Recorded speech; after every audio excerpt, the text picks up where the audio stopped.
My Shver used to say, the Baal Shem Tov made a hole in the wall of Golus, and the Alter Rebbe put a lift and lit a candle in that hole. How?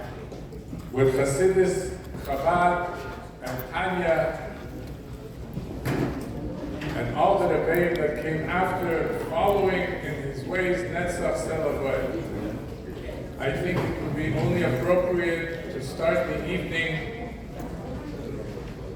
with a kapitel Tillim of the Rebbe, and being that we have the Sheikh Chabad here too, so a kapitel Tillim for the Rebbetzin, and also a kapitel for Eretz Yisrael. So we'll start with a kapitel of the Rebbe. We'd like to call upon a very close yedid to Rav, and a very close yedid to our keynote speaker, Rabbi Shmuel, who is here, who came all the way across the Atlantic Ocean to be with us tonight.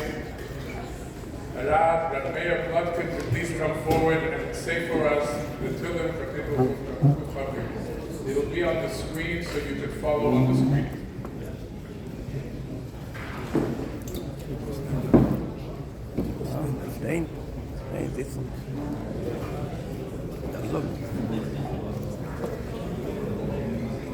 I'd like to ask everyone to please rise.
And now Tillim for Eretz Yisrael for the matzah that it should be with them. We'd like to call upon our yeshiva from the yeshiva, Teres Menachem, to please say Kapitel Chov.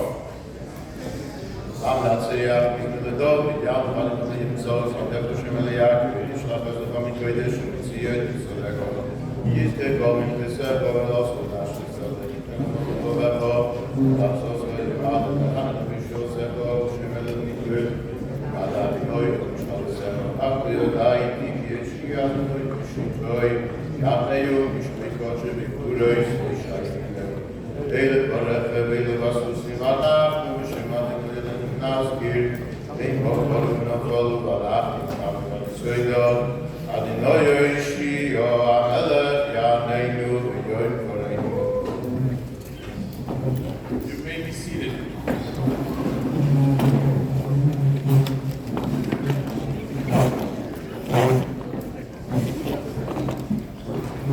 Everybody has on their table a little Koshel Bracha.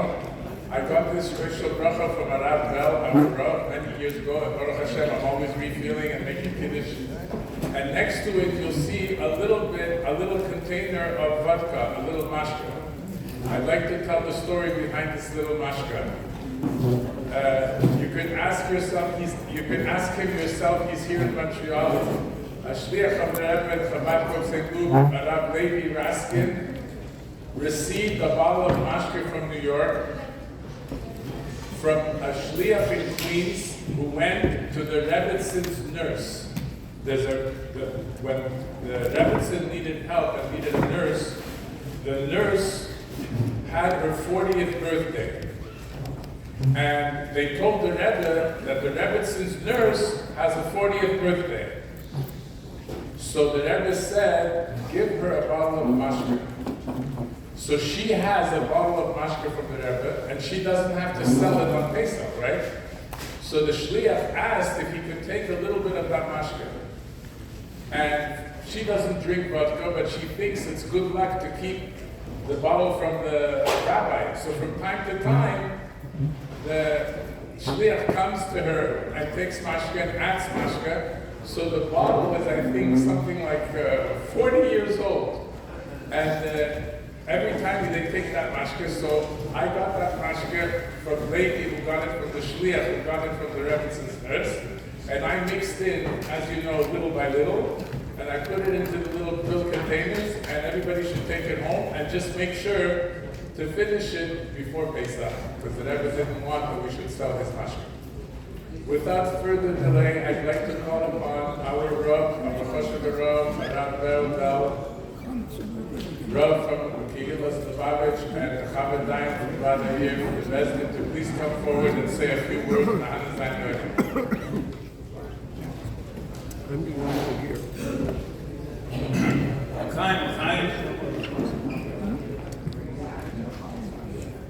Chostal Tavis comes shortly before your Shvat. In the calendar, you have many days. You have from Tavis, the Rambam, and the Chostal Tavis, and we're all in the 30 days of Chana for Yud Shvat. And since the famous from my mother from Yud Shvat, that the Indian of Meisher Ben Shviel Rishon, so to our generation, there are Shviel Rishon to the Alter Rebbe. So we have a special kasher, obviously we have a special, the Rebbe, all the generation has a special kasher, the Frierdiker Rebbe and all the Rebbeim before him, but the Shviel Rishon shows that there's a special connection between the Rebbe and the Alter Rebbe, between our generation and the Alter Rebbe. Just point out, there's one Nakuda, I think that is quite valid, that Skashrus of the Rebbe to the Frierdiker Rebbe, we all learn Indian from the Skashrus by reading the way the Rebbe wrote about the Frierdiker Rebbe. And in a certain sense, the fact that when it comes to Avodas Hashem, when it comes to Seichel, when it comes to Aveda, comes to Avayira, these things we don't compare too much to the previous generation. When it comes to Skashrus, and the Rebbe Zok Tazach, something that has to be done, so the Maila of the regel of the foot in comparison with the head, that the foot doesn't understand nearly as much, but when it comes to getting something done, you have to get into the hot water, the foot will go faster than the face. And the senior from the Skashrus is interesting, you see about the Alter Rebbe, it's more al derech hadrush, but it's interesting that the Alter Rebbe, the Baal Shem Tov, did not want the Alter Rebbe to see him. He came once by the Upsharnish, and not to say who it was, but to stay for a very short time. And the Alter Rebbe asked who was that, and now when the Baal Shem Tov got his hair, so that's Zayden. But otherwise, and Chassidim would say that this is because the Alter Rebbe had been Mekusher fully to the Maggid. And the derech on the Maggid, and if it would have been Mekusher in such a manner to the Baal Shem Tov, it would have been an impediment to the Giluk from Chassidus Chabad, Shittus Chabad, the Alter Rebbe developed. But nevertheless, when it came to the rest of the Alter Rebbe, they asked different questions about the Baal Shem Tov, the Shittus of Baal Shem Tov, and the Alter Rebbe could have answered something that would have gotten him out of a significant amount of trouble, but he didn't want to say anything that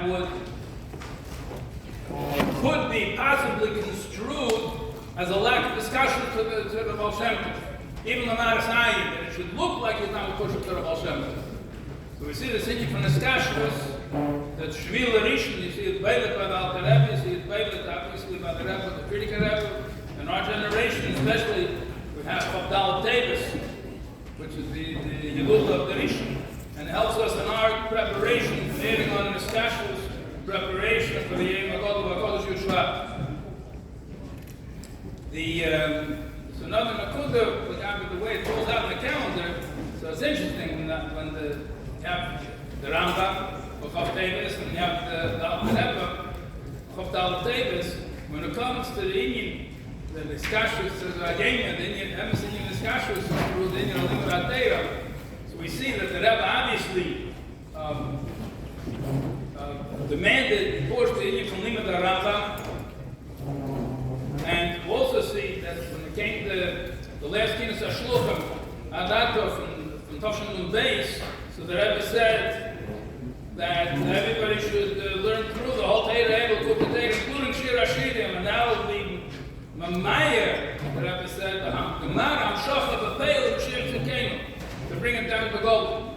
So this was said talking about the Kinas HaShluchim. The Rebbe didn't say this was Tzavkat HaShluchim, but in any case, the Rebbe said by that Fabrengen, that all Yidden in our generation are Shluchim. With that comes the Schusim, the merits that come with that, and also comes the Nesinas Kayach, the special power from the Rebbe in order to carry it out. So this is the Indian from Limud Atera of the Alter Rebbe. And we should all have Atzlacha, that all of this Limud Atera, Sofin is Kashrus, the Pulas of the Rebbe, the Limud Atera from the Rebbe, should be Mamaya, the Amshacha, the Peil from the Rebbe. We should see the Gil of Mashiach, so can't take him to Yavam. Chayim.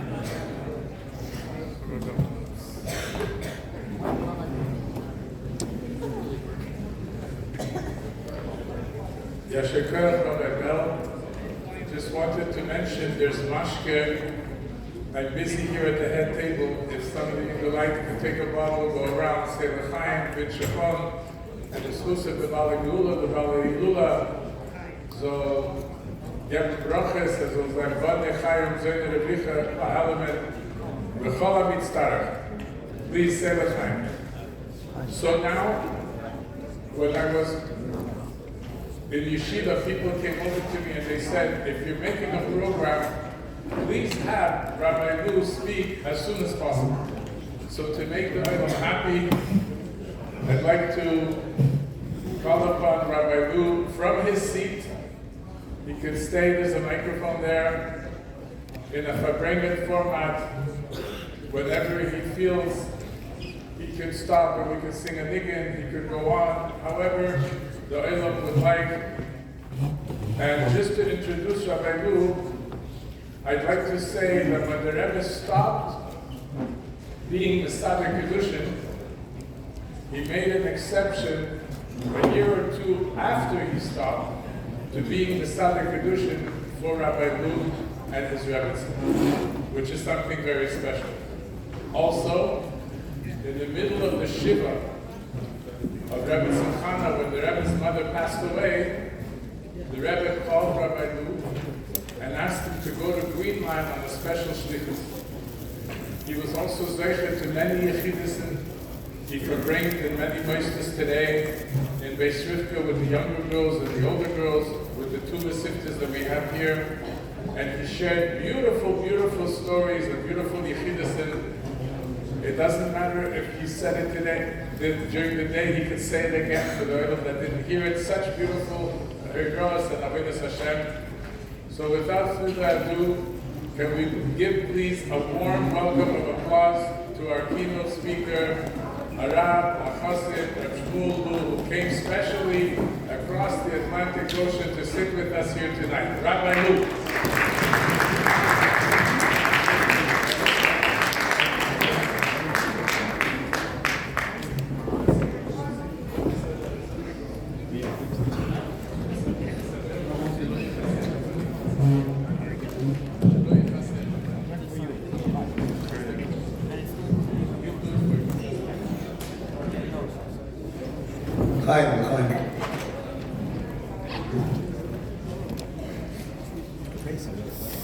Yeah, so you want me to speak early as possible. You're afraid I'm getting old, I'll fall asleep. I'll doze off. He said, we sing a niggin, I think we could start with a niggin. Ubehekdim. I was by the Rebbe, Zurga to be there a number of times after we were Shlichus for Chavdal HaTevis. Especially memorable one was in Tafshin of Gimel. It was the 150th yahrzeit of the Alter Rebbe, and the Rebbe introduced the whole subject on Chai Elu. There was a Farbrengen which was impromptu, not expected Farbrengen. And the Rebbe said then that from Chai Elu until Chavdala Tevis is a miniature lifetime of the Alter Rebbe, and he wanted that we should divide up the Alter Rebbe Shulchan Aruch and the Tanya, and everybody should learn a part of it.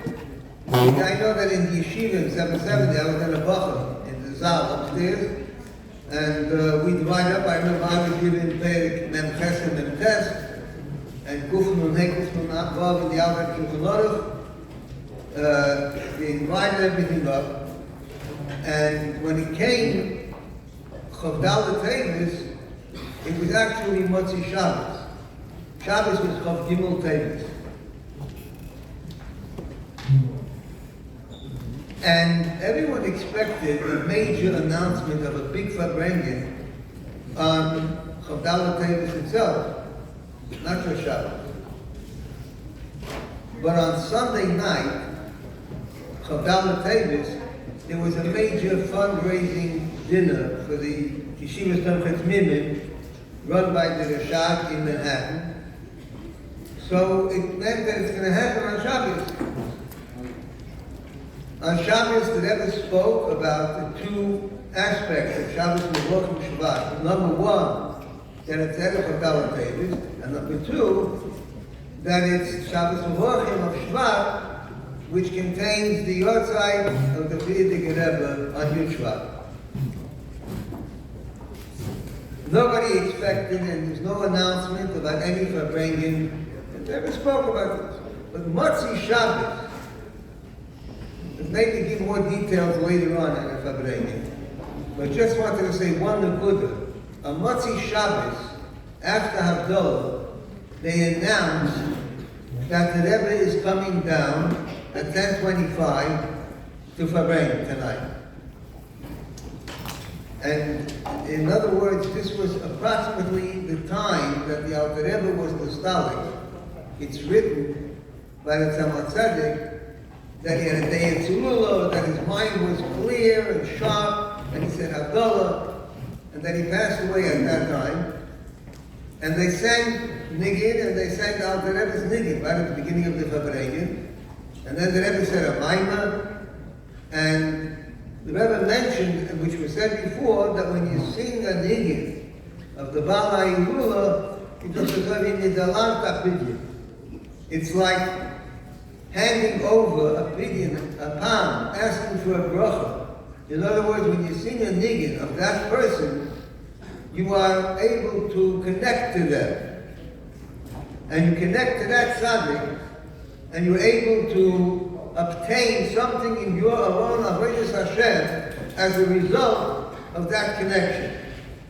And the Rebbe wanted that the Olam should sing that night every single known Nigid of the Alter Rebbe, which of course everyone did. So I think we should sing a Nigid. That's the first thing.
Another Chavdalah Davis was Tovshin Lamed Dalet. I was on a visit in New York. I was already Baruch Hashem HaShurichas.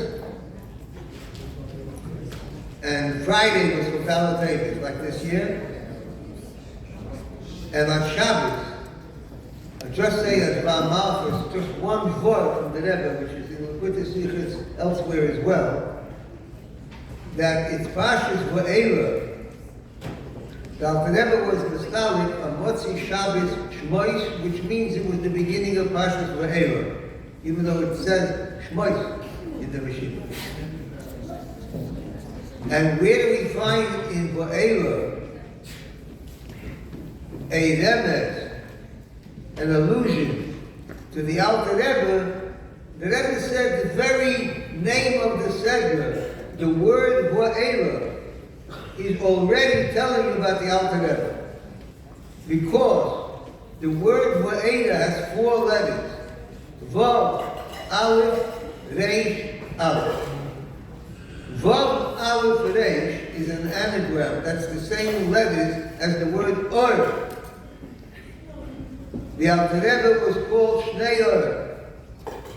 And the reason that he was called, or one of the reasons, the explanations is because he illuminated the world in the Or of Nigla, of the revealed part of Torah, specifically with the Shulchan Aruch, and with Chassidus, with Tanya. The Alter Rebbe illuminated the world with both lights of the revealed part of Torah and the secret part of Torah, the concealed part of Torah. So, Vav Aleph Reish is Or. That is the revealed light. You have the letters of the word Or. And then there's an Aleph, which is only a Rosh Hashanah because it's talking about something which is actually hidden, which is Pnimius HaTorah. And Rabbi Cohen, Shlita, the Adam of Rabbi Greenglass, whose Yotzai was, and we'll speak about him later on in Mitzvah Shem. He said that I should speak tonight about how, it was the title here, how the teachings of Chabad, what was it? How can it be applied in a person's life? What is special and unique about Shitas Chabad? What was special about it? You know, I came to Chabad, went to a different yeshiva, and then I came, because the Rebbe sent me to Montreal. That's a story, it's a whole story in itself. But a lot of my classmates and people I knew, I was quite well known and involved. I met at some event some classmates a few years later, when I was already in Montreal for a few years. Maybe I was already in 770. It was 4 years in Montreal. Yitches, Yitches, Chav, Chav, Aleph. And then Chabez, Chav, Gimel in 770. 1957 and until 61 in Montreal. And these Bachim knew me, and they said, you are doing very well in Yeshiva's Torah V'Daf. What was no good over there? What did you want to shed, to get rid of, to jettison from your life? And I said to them, there's nothing that I had before that I had to get rid of. But everything that I had before became completely different through Chassidus. Chassidus illuminates a person's avodas Hashem, the same tefillin, but it became more significant. The same block Gemara, but it was talking about something and coming from somewhere completely different. The same neshamas, everything. There's nothing. Chas v'sholom. People are Yereim and Shleim, fine, tired, beautiful Jews all over the world. But what Chassidus adds to a person's life is something which enhances and gives a meaning to everything else that's in their life. The Rebbe spoke about this in many, many places. The Rebbe said that the theme, the motto of Yutas Kislev, which is the date of the Alter Rebbe's Geula of the teachings of the Alter Rebbe, the theme is Pada V'Sholem Nafshi. My soul was redeemed in peace. And the Rebbe explained in Asirah that every person is comprised, your personality has many different aspects, leanings, proclivities, things that people prefer or they're drawn to different things. We call it a Yetzer Toiv and a Yetzer Hara. Tanya, it's called a Nefesh HaBamis and a Nefesh Shvalikis. An animal soul and a godly soul. And in order for a person to be at peace with themselves, they have a challenge. The challenge is, I have so many different parts of me. There's a part of me which really wants to be the most frum-yid, the most enthusiastic, Islamic b'kachosid. And there's a part of me that I have to struggle with, not to do the worst things. So how can I keep them under control? And the Rebbe then said, you see it as an analogy, a moshel. A person and an animal. And they have to live together. A human being and a real animal. And they have to make peace. The question is, one of them is going to have to agree to live the way of the other. One is going to have to learn to bend for the sake of the other one. So, an animal doesn't mind being harnessed by a human and plowing the field, and there's a lot you can obtain, a lot of wheat, a lot of food, a lot of economy that you can get with a harnessed animal. The animal will have more to eat, and the human will have more to eat. The animal will accept being controlled and guided and even inspired by the human. A human will never acquiesce, will never agree to being controlled by an animal. So the goal is part of the Sholem Nafshi, that all the different areas of my life should become incorporated, aligned, in harmony with each other. The way that happens is through the animal soul agreeing to live a life, lives a life. Not living a life of asceticism, living a life of being in the world. But it's on the terms of, and in the guidance of, the Nefesh HaLokis. And that is done, how is that? That is basically the key to personal redemption, to Geula Pratis, and that is the key to Geula Klalos, to bring Mashiach. It's the accumulated effect that all of us, everybody, does what they can, step by step. It's not something that happens all at once. It's called the Derech Harucha Uketzara. It's called a way which is a long and a short way. In other words, there's quick fixes, but they don't change the person. They're good for the moment when you feel like it. Something that actually changes is something that happens as a result of what's called, in Tanya, Yizboinus. Yizboinus. The word Yizboinus appears in Tanya countless times. I never counted. It comes from the mind learning about the Eibishter and about the Neshama and about Avodas Hashem and giving a guidance and being able to see how everything fits together in Avodas Hashem. That is basically what Tanya is. Tanya is a sefer which says, I'm talking not to tzaddikim who are people who have the power to completely get rid of the Yetzer Hara. I'm talking about people who have a Yetzer Hara and will continue to have a Yetzer Hara. And how to keep it that it's part of the Shalom, that it's being guided. And it works through studying Chassidus in a systematic, regular, day-by-day way, stage by stage, and a person becomes impressed. The mind becomes impressed, the Nefesh HaBahamis becomes impressed, and it becomes transformed because it sees that this is a meaningful life. A person who lives a life which is Al-Pi Torah, and Al-Pi Chassidus, and Al-Pi Chabad, lives a good life.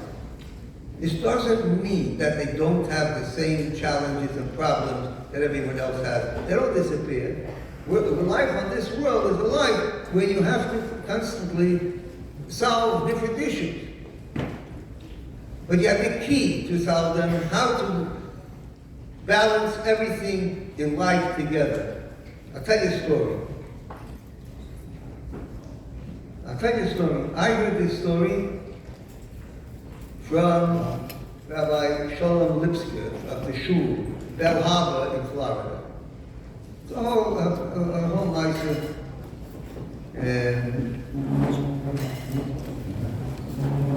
interesting background why he told me the story then, but maybe later on. He told me that he was at a chasana. He was at the chasana,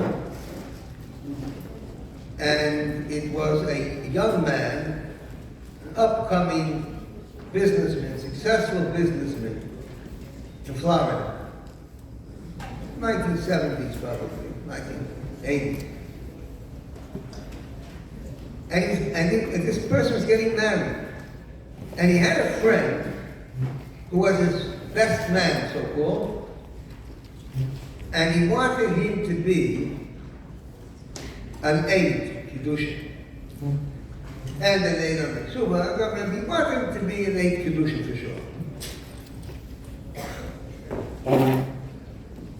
And Rabbi Lipsker was preparing the documentation before the chuppah, and the man said, I'm supposed to be a witness at this wedding. Because he heard that being a witness is a very great honor at a chasana. So Rabbi Lipsker said to him, are you a Shomer Shabbos? And he said, no. He said, then you cannot be a witness on a Kiddushin. Even in certain areas it's not allowed, and in certain other areas of chasana, it's not desired. That's why in Israel, when they go to the kibbutzim or places where there are possibly, chas v'sholom, not known Shomer Shabbos, there's always two people. The rabbi who comes always has a Shabbos with him, and he's not a relative, because they are the two eidim, because they're both Shomer Shabbos. So this young man said, and if I become Shomer Shabbos, can I be a witness? He said, yeah. Okay, I'm Shomer Shabbos. Even though it's a Sunday afternoon. I'm Shomer Shabbos. So the rabbi said, not so fast. Do you know what it means to be a Shomer Shabbos? What does it mean? So he said, it means I gotta come home from work in the winter, even though Friday is inventory day. You gotta do inventory Thursday night or early Friday or Sunday, whenever it is. You have to change that whole aspect of business. It means no car, no writing, no turning on the stove or switches. He saw he had a basic knowledge what it entailed. And Rabbi Lipsker said, and what sort of a commitment is it? For how long? He said, open-ended, forever. So the rabbi said, not so fast. Sit down for 5 to 10 minutes and contemplate if that's what you want to commit yourself to now, forever, in order to have this honor. And 10 minutes later, the guy came back And he said, that is my wedding present to this couple. I become Shomer Shabbos. This is, Rabbi Lipson told it to me. It was at a chassid that I came to, somewhere from London, it's all story. So I said, when did it happen? He said, 7 years ago. And I said, where's the guy now? He said, he's still Shomer Shabbos, as far as you know. Now, fast forward, about another 7 years after that, I was again in Del Harbor for a Shabbos, and Rabbi Mochanan Eliyahu spoke. It was a big Malach Malka there. And I was sitting next to Rabbi. I said, what happened with the guy who became Shomer Shabbos? So he said, funny, I just met him last week. And he told me 3 things. Number 1, he's still Shomer Shabbos. Number 2, he became a Gevir Otzum. He became a very successful businessman. He made a lot of money and was very successful. He said, number 3, that saved my entire personal life. He said, what do you mean? He said, I'm a circle of friends. 15, 20 close friends. I know many people, but they have a close circle. They're all Jewish. They're all successful. But every one of them has no family life. They're either divorced or separated or living in a shell of a life, no relationship with their children, with their spouse. He says, you know why? Because Friday is inventory day, they stay in the office late. Saturday morning, they sleep in, and then they wash the car, and then they go to a football, they go to a place where they go to while the day away. That's the kind of a life, and they're very successful by a certain external criteria. He said, I made a commitment. I made a commitment because I thought it was the right thing to do. Come on, son. I did it. So I have to come home early on Friday. And I have to get up early on Shabbos morning. And I wake up my kids. And they have a little breakfast or something. And we walk to shul. And we walk from shul. And we sit and we eat together. And we sing together. And we talk together. And we argue together. But we're together. There's a dynamic that's taking place between us. That's my whole life. I did it because I thought it was right to do. But it saved everything. Nothing that I have is as worth as that value. That's what it means when a person achieves. It can be in different areas of your life. A baby has got it in everything. But everyone can work on different areas of the life.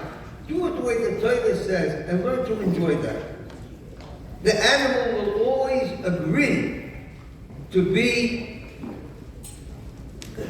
harnessed, to be secondary to the human. And the animal that's within us will also always be crying.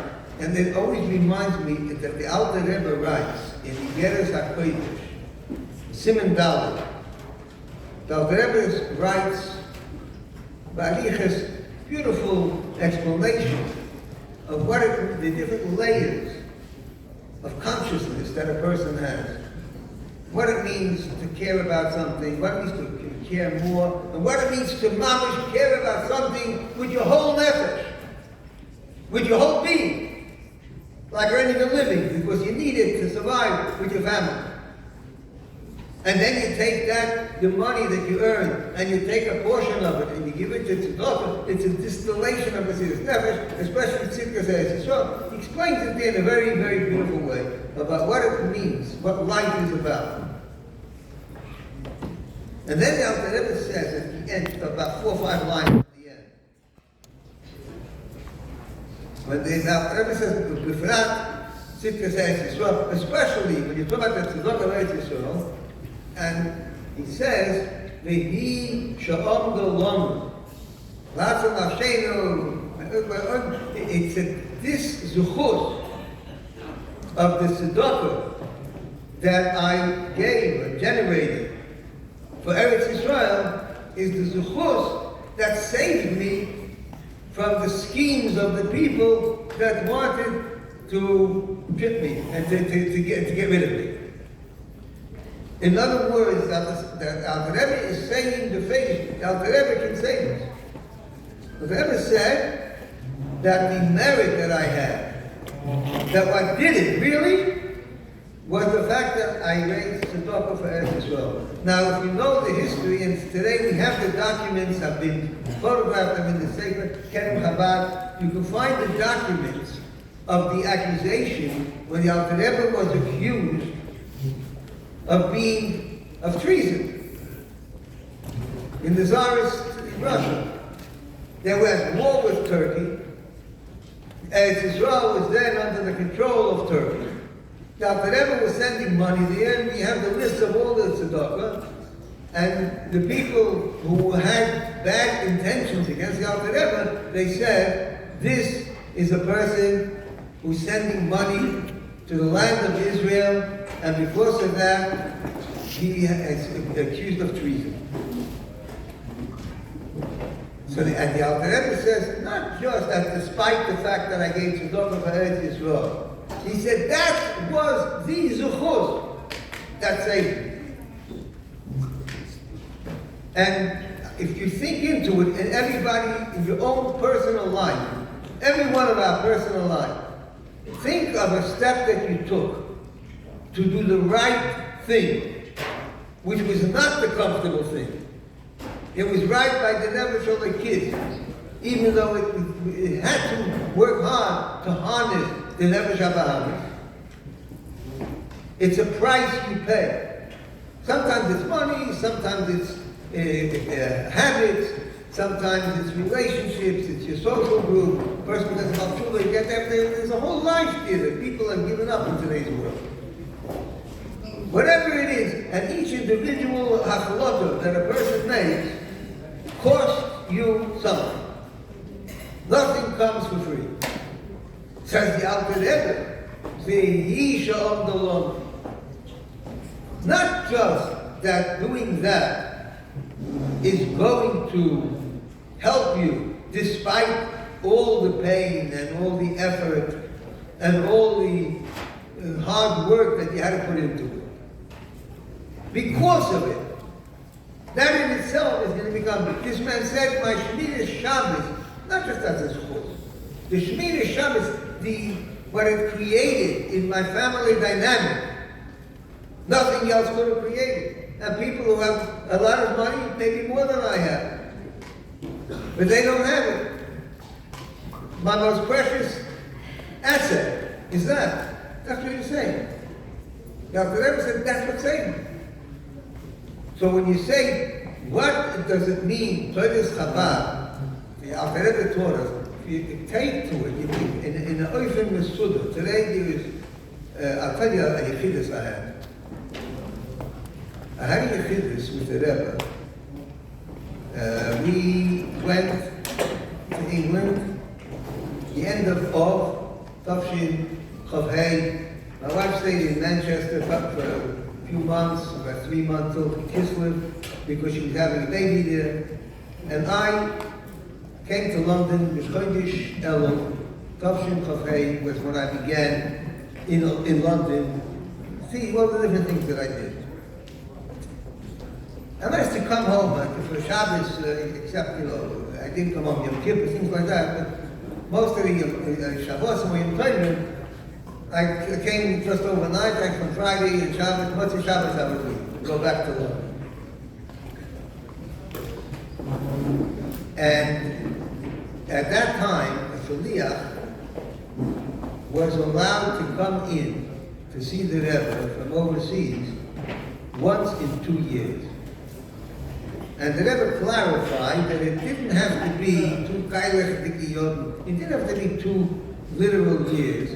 The example that was given by Rabbi Chazaka was, if you come in for Yud Shvat on a certain year, you can come in for Yud Tes Kislev 2 years later, even though it's 2 months short of 2 years. But it was generally 2 years. Now, in Kislev, Chav Beis Kislev, Gimel Kislev, Tov Shin Chav Zayin, which means a year and a couple of months after I went to England with my wife, my youngest brother was getting married. My mother, Shalom, passed away. My father sent the message he wanted me to come to the wedding. So I wrote to the Rebbe, I wrote to the Rebbe wrote that Mikivan Sha'avicha Reitzer, since your father wants, come in for the wedding. Now, the night before, then it was Yutes Kislev, and then there was Yechidus. So I went into Yechidus with my wife. Very beautiful, various things that happened at that visit. First visit to New York when we wanted to live. The Rebbe then said, the brother was getting married, which means the next night. Your brother's getting married. Is that the same brother that you used to learn Hasidus with him? Now, I have forgotten.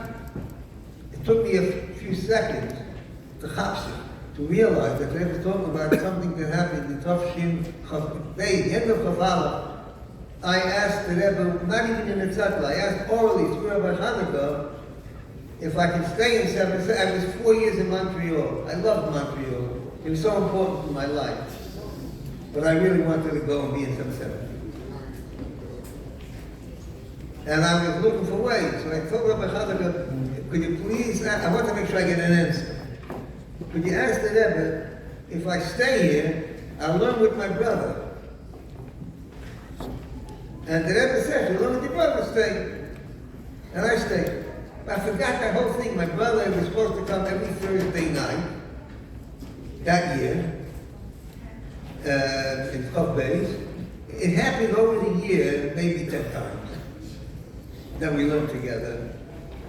Maybe 15, because he had to go somewhere. I went with the Shabbaton universities, this, that, whatever. Here's the Rebbe telling me, Tov Shel Chav Zayin, is that the same brother that used to learn Hasidus with? I said, yes. The Rebbe said, Elet Nachal's Hasidus. Is he still learning Hasidus? So what should I have answered the Rebbe? What should I answer? I said, ich weiß nicht.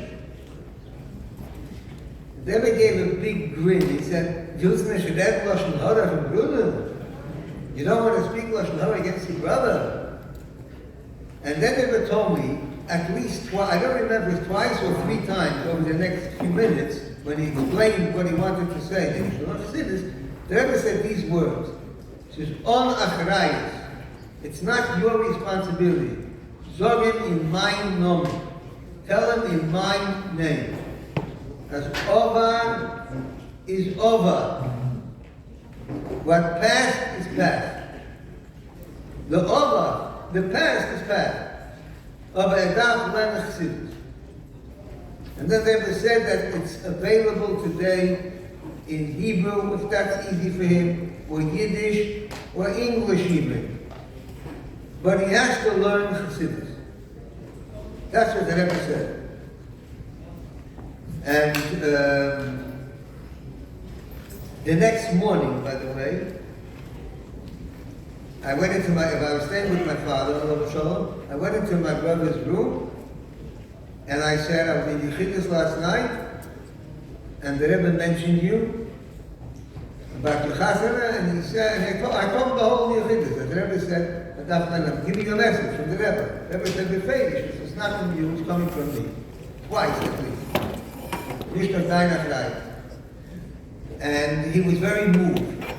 And he lived at a certain stage with Max China, and then he was 40 years in Staten Island. And he had a few years there with Rabbi Katzman, Shliach in Staten Island. He used to learn Chassidus. Then he moved to Lakewood. Then I don't know what happened. And then came the COVID, and we had the family Zooms and with my own children. And I told him about that yeshit. My brother came to London for a chasana of his granddaughter. And I said to him, You're in Lakewood, there's Chabad Chassidim in Lakewood, there's Meisels, there's different people in Lakewood. You can make a clear. So my family told me, what do you mean? What do you need someone in Lakewood? You can learn with him by Zoom. Which now we do. We have like a quiz on Tuesdays that we learn Chassidus. So I'm telling you this whole story because the Rebbe's words, Ovad is Ovad. One of the big Yetzer Haras, one of the big excuses that people have is they say it's too late. I've blown it. I've been so many months for so many years. I've heard it from kids. I have from 14-year-old kids. I'm 14 years old. I can never change. And certainly somebody is 44 or 64. And they say I can't change. Ovad is Ovad. Every day is a lifetime. And the truth is that you benefit the He Shalom Dalanu. You have to do it because the Eibishter wants you to do it. Because the Rebbe wants you to do it. Why does the Rebbe want you to do it? Why does the Eibishter want you to do it? Because it's best for you. And if you do it, in the long run, you'll actually see how this is beneficial, how this helps.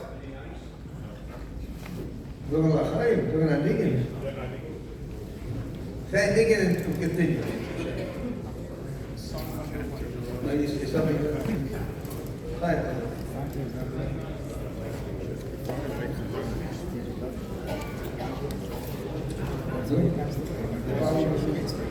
You don't have to sing everything in the house.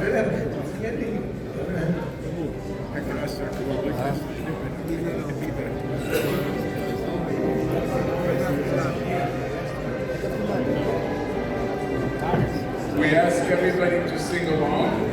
Also, for those of you that noticed, the Sefer HaMashpia on Rapov, with many stories that he used to say by Fabrengens, and beautiful stories on the Parsha, is for sale on special tonight at the corner table. Normally it's $39.95 US, and tonight it's $29.95 Canadian. You're welcome to come by. Credit card machines are available.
Everybody to please give their attention to the screens. We prepared a short 5-minute video of the Dvar Malchus, a short sikha of the Rebbe on the Alter Rebbe, how the Alter Rebbe excelled in particular areas of Torah and Avodah Chasadim and Aleim Ha'olam Oimim.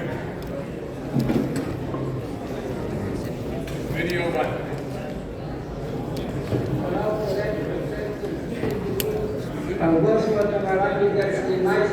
Vor wie kommt es am Vergleich mit anderen noch Jotze bekommen, Jotze Begegnung, sagt an das die Verbunden mit dem großen Vorteil geschoben. Und das war kostet ihm dann an danach im Kriegen, die Gedächt zu wissen, die vielen Brüder, dass die Verkunden und dänische Bakterien, dort im neuen Bruch ist mein Vorteil geschoben, wollte der Krieg an aber das nennt man Noesen, Beteil und die Müllers Fassone. Und es war in Mazibo, die von der Mose, Ja, gib mir das gleich noch, damit ich das... Das ist noch einmal 3 Kisten, jeden Tag, 3 bis 15, 15 bis 15. 3 Tage ist schön fahren. Seit mir nach der Linie nach dir, den Jürgen von der Marktlehr, verbunden mit 3 Sachen. Mit Eisen Beteiligung und der zweite Sache mit Milas Asodi und die dritte Sache ist Paulation. Die Bauga der Meister der Goliath und die Art und sich am Schul und von dieser die Sachschlag die Maschine starten und das sehen die kommen, sehen an sehen. Die Bauga aber sehen da nicht im Bauch hier. Is in dem Muster sehen, dass dann die Klinik vergossen den Stigma sehen, der Vater der Teil in der Linie hatte, in der sicher binnen wurde, wo die Klinik sich den Tag überwiegt wurde. In der Maschine gegangen hat die 3 Stunden, wenn wir gehen zur Reise der Teil, wenn wir gehen zum Mittagsversorgung, was das Klinik schon sagt, und die Mittagsversorgung und der Klinik von Spalter in der Klinik. Und dann der Linie übersehen, dass die Glieder zwischen der Kinder der Tee, der schon. Als du und Ruf ist unten eine Salbe sein, die Linie der Tee.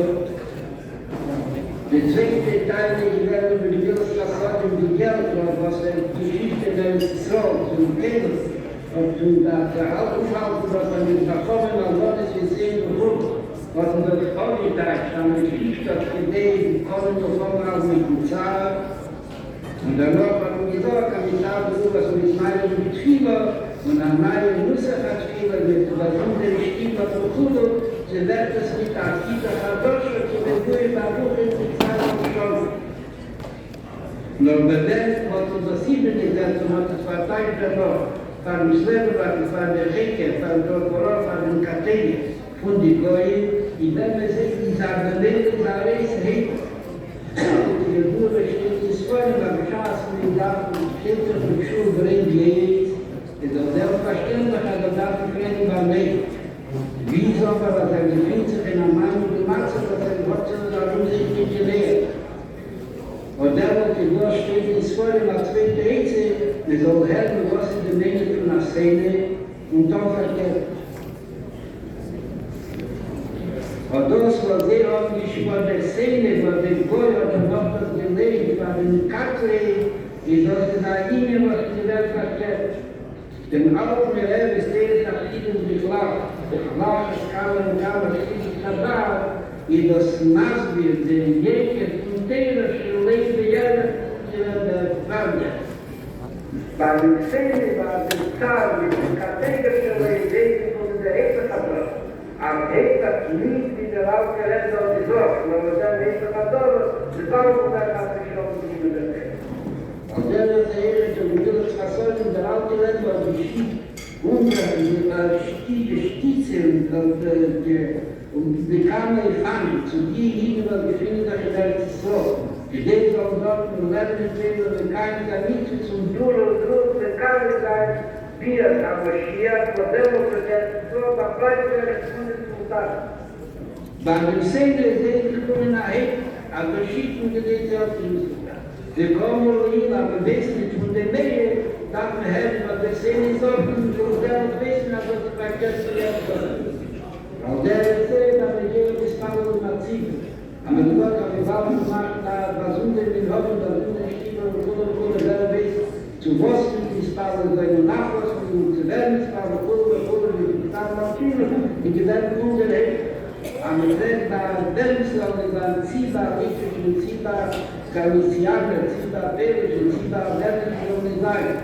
Wer ist meine Betriebe, wenn der Land von der Seele dann der Auge schon ist, dass ich der Autorschaft interessiert.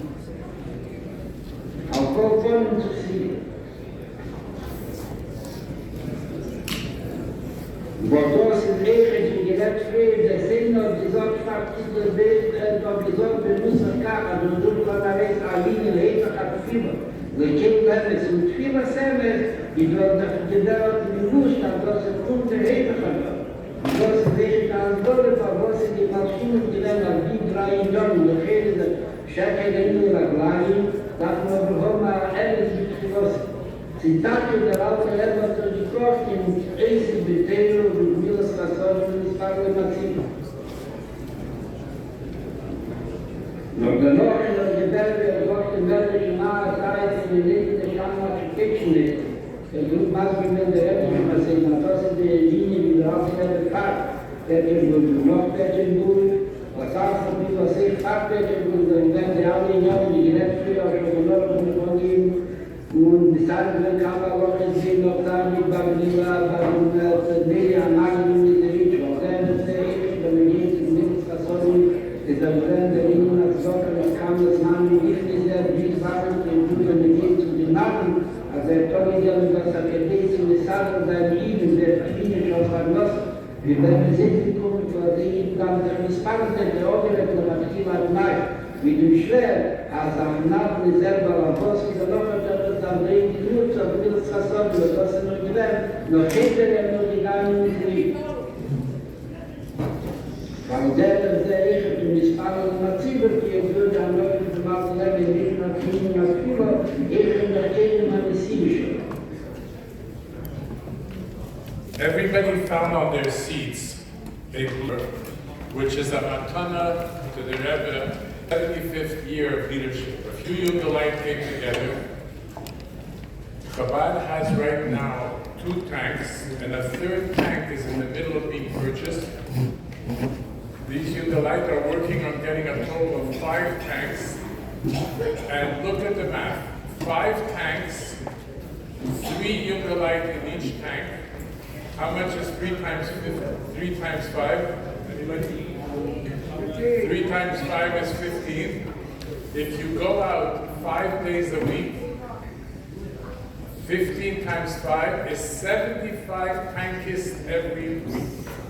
So whoever would like to be a tankist and give this a matana to the Rebbe, there are 2 parts to the matana.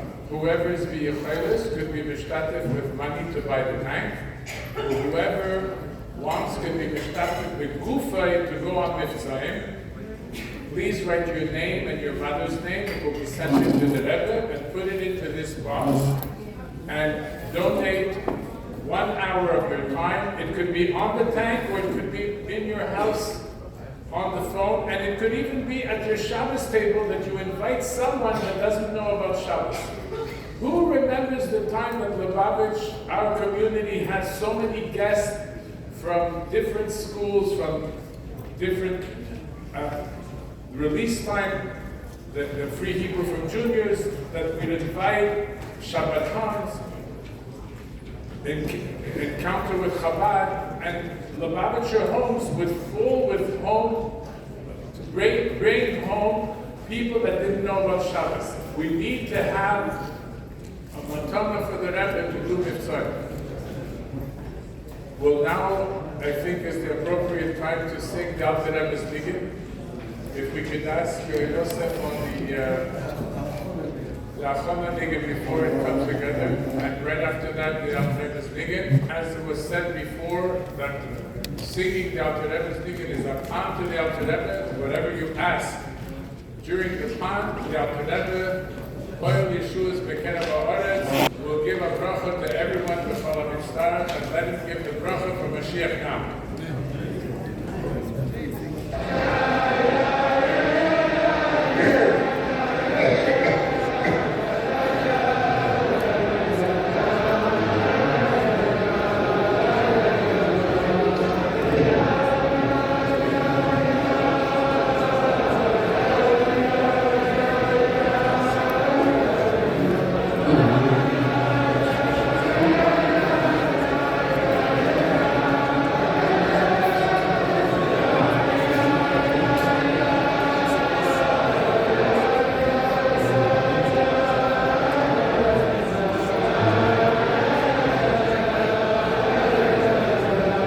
כן.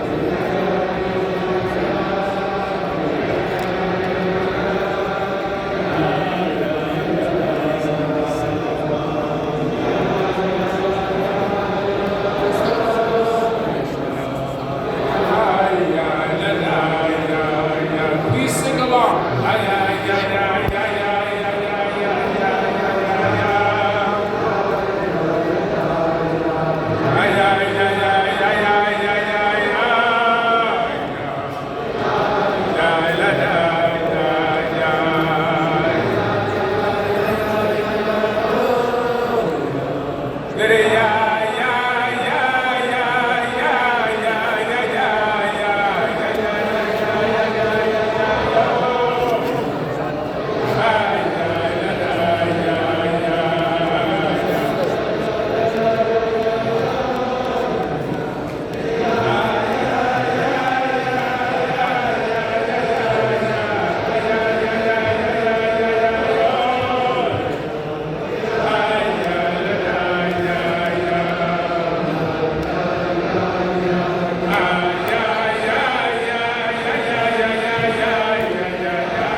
speaks in a short video, what does it mean? The Rebbe speaks, what does it mean? Anasi v'Yisrael. Ritzusa shel Yaakov Avinu, Aroya Neman. It's a very short video, but the Rebbe explains how Anasi v'Yazeh and Seh Marisei. Please listen to the following video, and then we'll ask Rav Shmuel to continue the Fabrekin.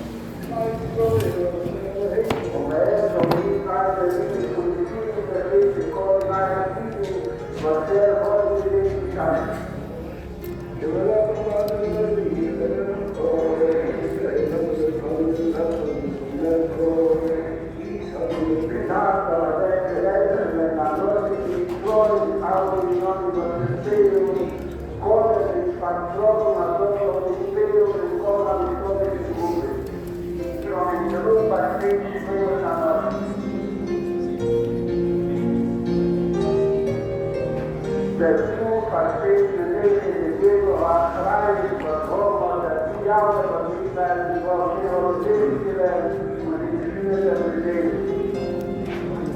Wonach der Geber nicht nur überkommen gesehen, ein Verlust. Und werden gerne von erzählt. Als viele nicht nur überkommen, es war gesehen, ein Verlust, groß. Vorher sollte der Gesetz am Abend die Leben von Kadiki, recht darauf gegen und bei ihm auch noch so die Dinge stehen. Und es wurde vollkommen und Jahre Tag.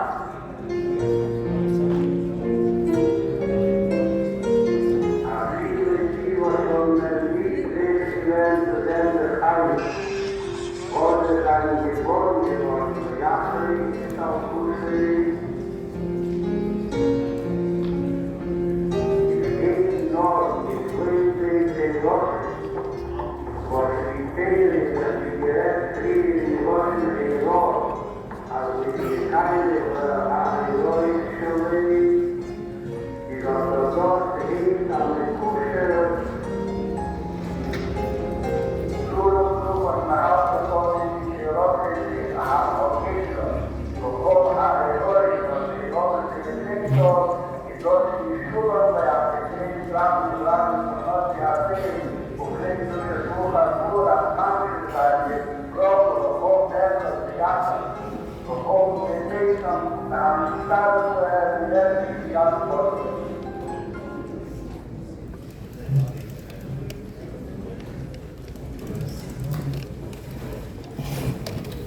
Rabbi Lou shared that he did this with the boys this morning.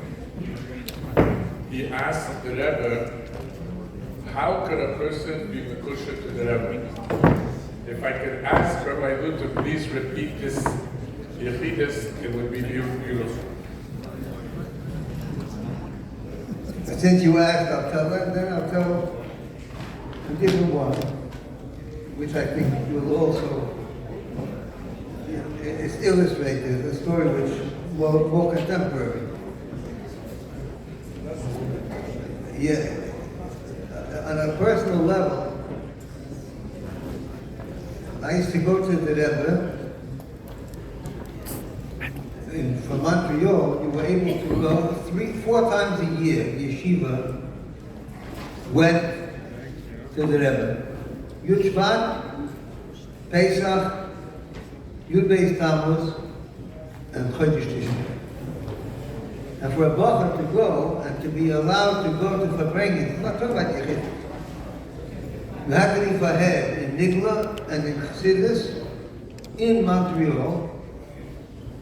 And then you had to be Fahed in Nigla and Chassidus in 770. I remember the Faheds, I remember the conversations with Rabbi Mendel and with Rabbi Yoel. And you had to hand that settle. It was a printed mimeograph settle to Rabbi Chadakov, the Rebbe Gabbai. And Rabbi Chadakov used to call it the passport. Who is my passport? What are you doing here? You're coming here to see the Rebbe, you have to have a passport. The passport, your spiritual passport was a letter from the yeshiva. And if you had a birthday between then and the next time that the yeshiva was coming in, you were so-called entitled to go into Yechidus. So I was in Montreal 4 years. My Yom Haledes is in Chodesh Adar. So I was to go, Yud Shvat was my time to go in Yechidus. Yud Ches, at 4 o'clock in the morning. Tes, each one was very, very special. The Chaf Aleph, I was, in my own mind, obsessing in a completely wrong way, but it took me about 50 years to realize it. About that I was sitting in Montreal, and I was hearing stories. This is the late Yud. People were talking about what happened in Tafshin Yud, Yud Aleph, how everybody wrote a Shabbos Kashrus to the Rebbe. And it fell into my immature mind that I have never given the Rebbe a Shabbos kashrus. Now, why was it a Mishigas? Because that wasn't what was expected of someone at that generation. In Tavshin Yud, that was something, also even then it was probably done just by Chassidim, not by Bachman. But in Tavshin Chav, you moved on to what Haskashris meant then, to what connection meant then. But be there as it may, I was thinking about it.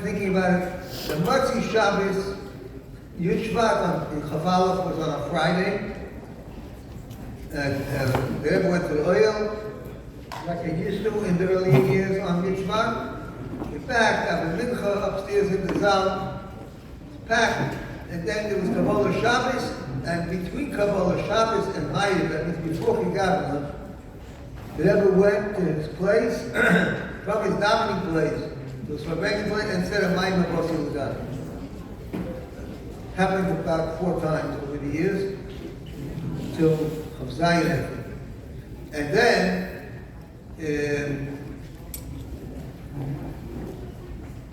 Shabbos was a Farbrengen, Motzei Shabbos was that was the big advertised, the papers Farbrengen. Sunday night was a Jew. So Motzei Shabbos, I was standing like the bleachers, like I saw these boys in the Farbrengens here, and I said L'chaim to the Rebbe, and Bashkocha Pratis, I just said to myself, the Rebbe, tell me how to be Mekusha. That's what I was saying to myself. And that second, the Rebbe said L'chaim, and within a few seconds, he began the next Sikha. Those days it could be a long time, like 15, 20, even a half hour between Sikhs, because the Rebbe met people that came over. In the earlier years, in the Mems, you didn't find that. 5-10 minutes between Sikhs. And the Rebbe's Sikha was about his kashrus. And the Rebbe said that very often a person might get a desire, a very deep desire, that he wants to be Mekusha to the Rebbe. What he might not realize is that that desire does not stem from his efforts, from his avodah. The reason he feels that desire is because the Rebbe is thinking about him. And as it says in Ayin Yoim, by the way, it's Yudalid Shvat, it says the story that the Rabbeim had times that they would just be misboimed in the love of the Chassidim, thinking about the Chassidim in order to arouse proper feelings in the Chassidim. And the tzaddik thinks that the power of, if a person knows how to look with a very powerful look, it also makes the person turn to them, even if they didn't hear a word. And certainly in power of machshava when it comes from a Rebbe. The problem is that it says in Muthi'toida that when a person is inspired, isarusa de l'sata, which comes because of an isarusa de l'eila, it comes because of something from above. It has the advantage of being infinite, powerful. It's from the Eibishter. It's beyond my capacity. So I have the most fantastic source. But the problem is that it's something which can come and it can also evaporate. It can also go away just as quickly. Because it's not been internalized. It's not become part of the person themselves.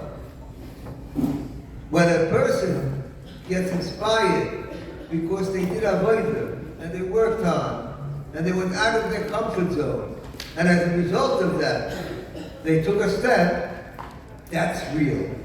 Even though it may be tiny, but it's tiny real, it's powerful. Because it's them, it became part of the person. So the Rebbe said, in the same way, if your desire for his kashrus comes from the Rebbe's thinking about you, and caring about you, then it's wonderful as an inspiration. But how can you keep it going? So it says in the Likutei Torah that you should tie that inspiration to Ma'aseh B'Poel. Do something. And that will create it. That's all the background. So I went to Yechidus, this was Motzei Shabbos. I went to Yechidus Sunday night, early Monday morning, and I wrote to the Rebbe, I really want to be Mechusha.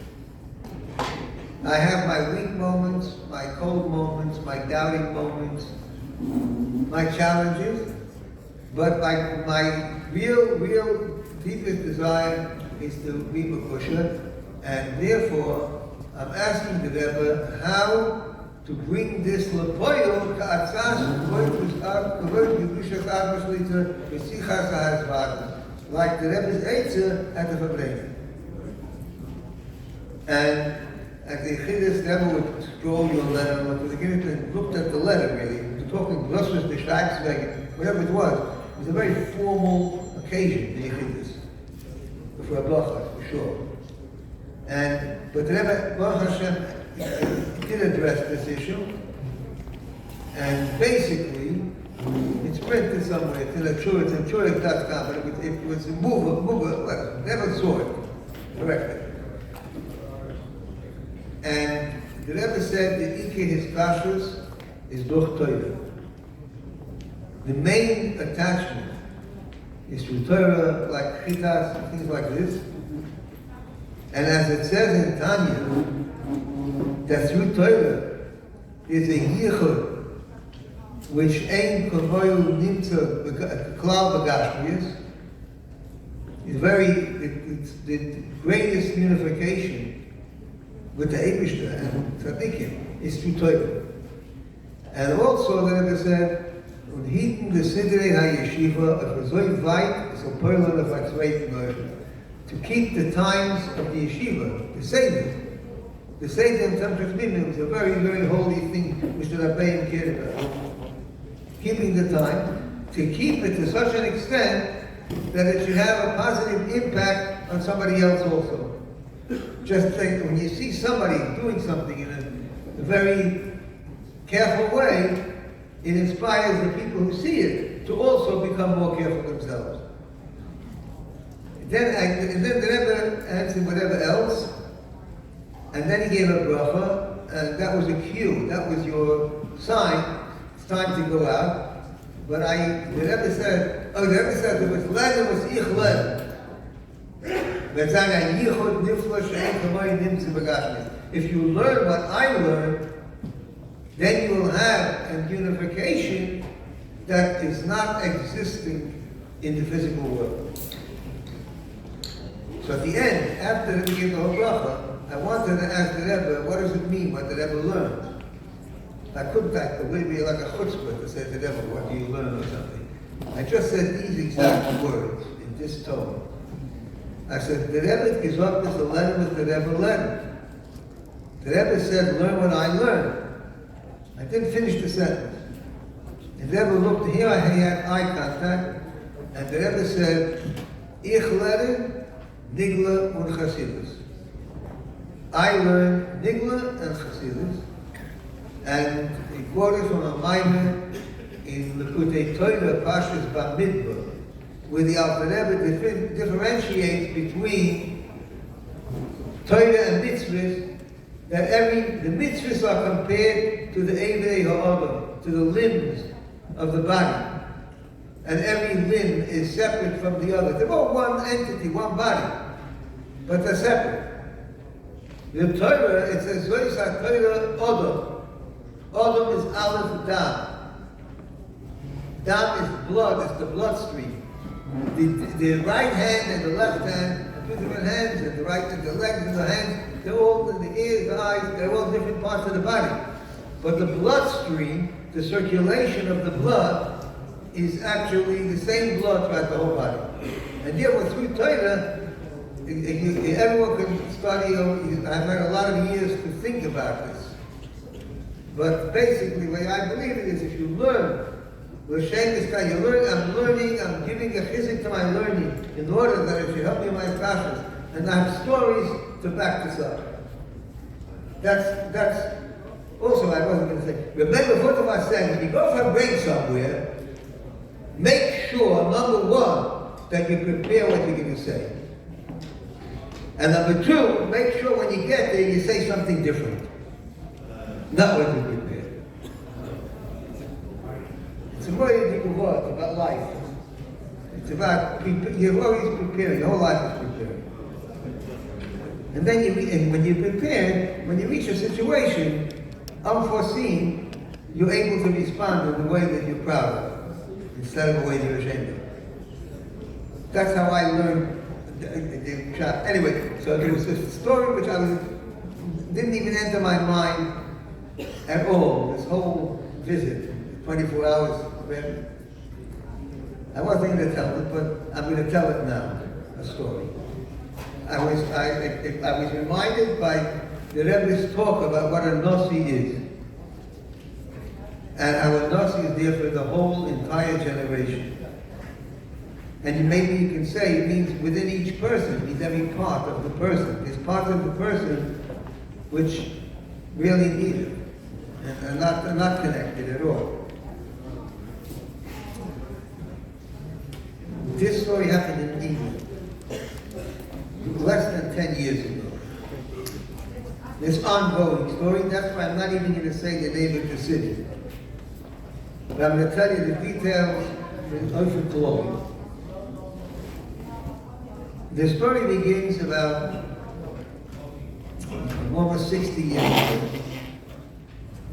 There was in that town, there's an Orthodox community, especially probably was Flemish Shabbos, people like very, very English, Yekish style. There wasn't a single what you call a Haredi in the newspaper, like the black hat type of people. Tiny Eden, see the establishment at their own level. And there was a boy. He was about 10 years old, and he was very inspired. The most religious thing that existed there, the family was not observant, but they had a B'nai Akiva group. The B'nai Akiva, that was a religious thing, and this person was Mamish Abahoibana Yid, a boy. And he was very active through his teenage years, even though he wasn't encouraged, especially by his family. And then, when he was about, as soon as he was old enough, 16, 17, to leave school, he made Aliyah, and he went to a place, a B'nai Akiva, a place called Kibbutz Lavi. It's a famous place where they make furniture for shuls and things. And then there he was. He was so young that they designated a couple to be his, like, foster parents, sort of, just to keep an eye on him. He was there, and then he came the Yom Kippur War, and he was mobilized, just like everybody else in the country. And Rahman al-Islam, for whatever reason, nearly 3,000 Tayyid neshamas were extinguished in that war over a 3-week period. And he was one of them. He died. Now, he had one sibling, a sister. And that sister became very angry. Not because of what happened to her brother. You know, he died for what he believed in. He died for his country, for his religion, for his God. That's not what got her. What got her was her perceived reaction of the community, the insensitivity of the community to her mother. Whether it was right or wrong, it's not relevant. That's how she saw it, and she became very alienated, very distant from Judaism, from Jews. She made it a business to marry a non-Jewish person, Rahman al-Islam, and that's it. And she had 2 children, a son and a daughter, by the Goy. In the 2 or 3 years that they remained married. And she brought up these 2 kids. Now, a shaliach went to that town about 10 years ago, on Chabad campus. And after a couple of years, he gets a phone call. This is about 8 years ago. He gets a phone call, it's like the end of the summer, August, September time. He gets a phone call from the couple who now are elderly people, so which happened 50 years ago. So these people, I don't know how old they are. But they heard, come by to somebody in the town. Maybe you can save the next generation. The children of that, they're 100% Jewish. So he said, okay, what's the name? Give him the name. What's her address? Didn't know address, didn't know phone number, didn't know any WhatsApps, emails, anything. Just had a name. But the Shaliach did his legwork, and he found out exactly who it was, and where she lived, and what her phone number is, but decided not to phone up. He decided to go, because it's easier to put the phone down on someone than to slam the door in their face. And he went with there was Merkish Luchem there, he went because of Yichud, he went with someone else. He told me this story, this Shliach. And he came, and he went 6 o'clock sharp. Because he figured anybody who went to work during the day is home by 6. And then it was going out for the evening, didn't go out yet at 6. But she wasn't home anyway. We waited, and about 15 minutes later, she turned up, walking a couple of dogs, mice, and she'd sweep the guys with black hats, and she immediately put 2 and 2 together. She said, give me 5 minutes to prepare this house. She wrapped up, I don't know, she made this, a little seder, she called them in, and they said they heard about her, and they heard about her children, and they want to know if she minds. She says the children both in their 20s, and they live each one in their own flat, their own apartment. Do you mind if we go to visit them? She said, I don't mind. Go. My children were brought up to be polite to everybody. But you should just know, my son never went to a synagogue. They never had a Jewish lesson or a bar mitzvah or anything like that. That's what you're up against. So anyway, he went. And he brought with him what they call in England a term card. Every group, every club, every association on the campus has what they call a term card. It's a card like this, and on one side it says the name Chabad of so-and-so on the campuses. And each, there's 3 terms in the year in England. And here it will say something about regular shiyurim, or it'll say about the special program for that term. It's 9, 10, Shabbosim, Friday night, this one's going to speak, that one, the other. And then it has the regular things. Every Monday we have a Parsha class, and Tuesday a pizza class, and whatever. Baked challah with the Rebbitzin on Thursday. And then in the back it has general information with the links and all this kind of thing. So they brought this to this guy. And he was very nice to her. Thank you very much. And he said, you should just know, he said he was in shul once in his life, at age 4. He said, for what? He didn't know if it was for Simchas Torah or Tisha B'Av, Chassan or Levaya, he didn't know what it was. Just knew that he heard that he was in the shul once. He said, come Friday night, you'll meet people. You'll meet young people like yourself in their 20s. Anyway, came Friday night, so I heard the story at the Kinnus HaShluchim that year. That's 7 years ago, probably. It didn't come the first Friday night. Second or third Friday night, he suddenly turned up, wearing his coat, sat in the corner, and just looked around the whole time, didn't say one word to one person, and got up 11 o'clock, 12, whatever they left, and he left.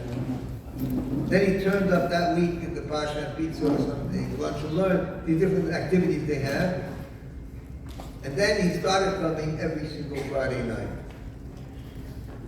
And the Shaliach said, one Friday night, the week before the Kinnis HaShluchim, at the end of the evening, next Friday, I'm not going to be here because I'm going to New York for a convention of thousands of rabbis, and somebody will take over, or God will be there, I don't know, his wife will be there, I don't know what arrangement was made, if arrangement.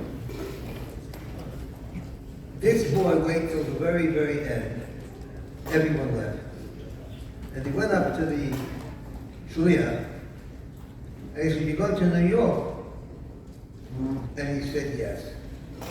He said, "Would it be appropriate," this is the lashon he used, "would it be appropriate for me to ask you to bring me something?" He said, "Sure, it's appropriate. What would you want me to bring you?" He said, "Bring me a picture of the man." Which man? He didn't remember the name or the word, anything. He said, "The man who's on the wall in your house." So the Shaliach said to him, "I'm sure I'll bring it to you. But tell me, would it be appropriate for me to ask you why you want that picture?" So he said, "I'll tell you the story."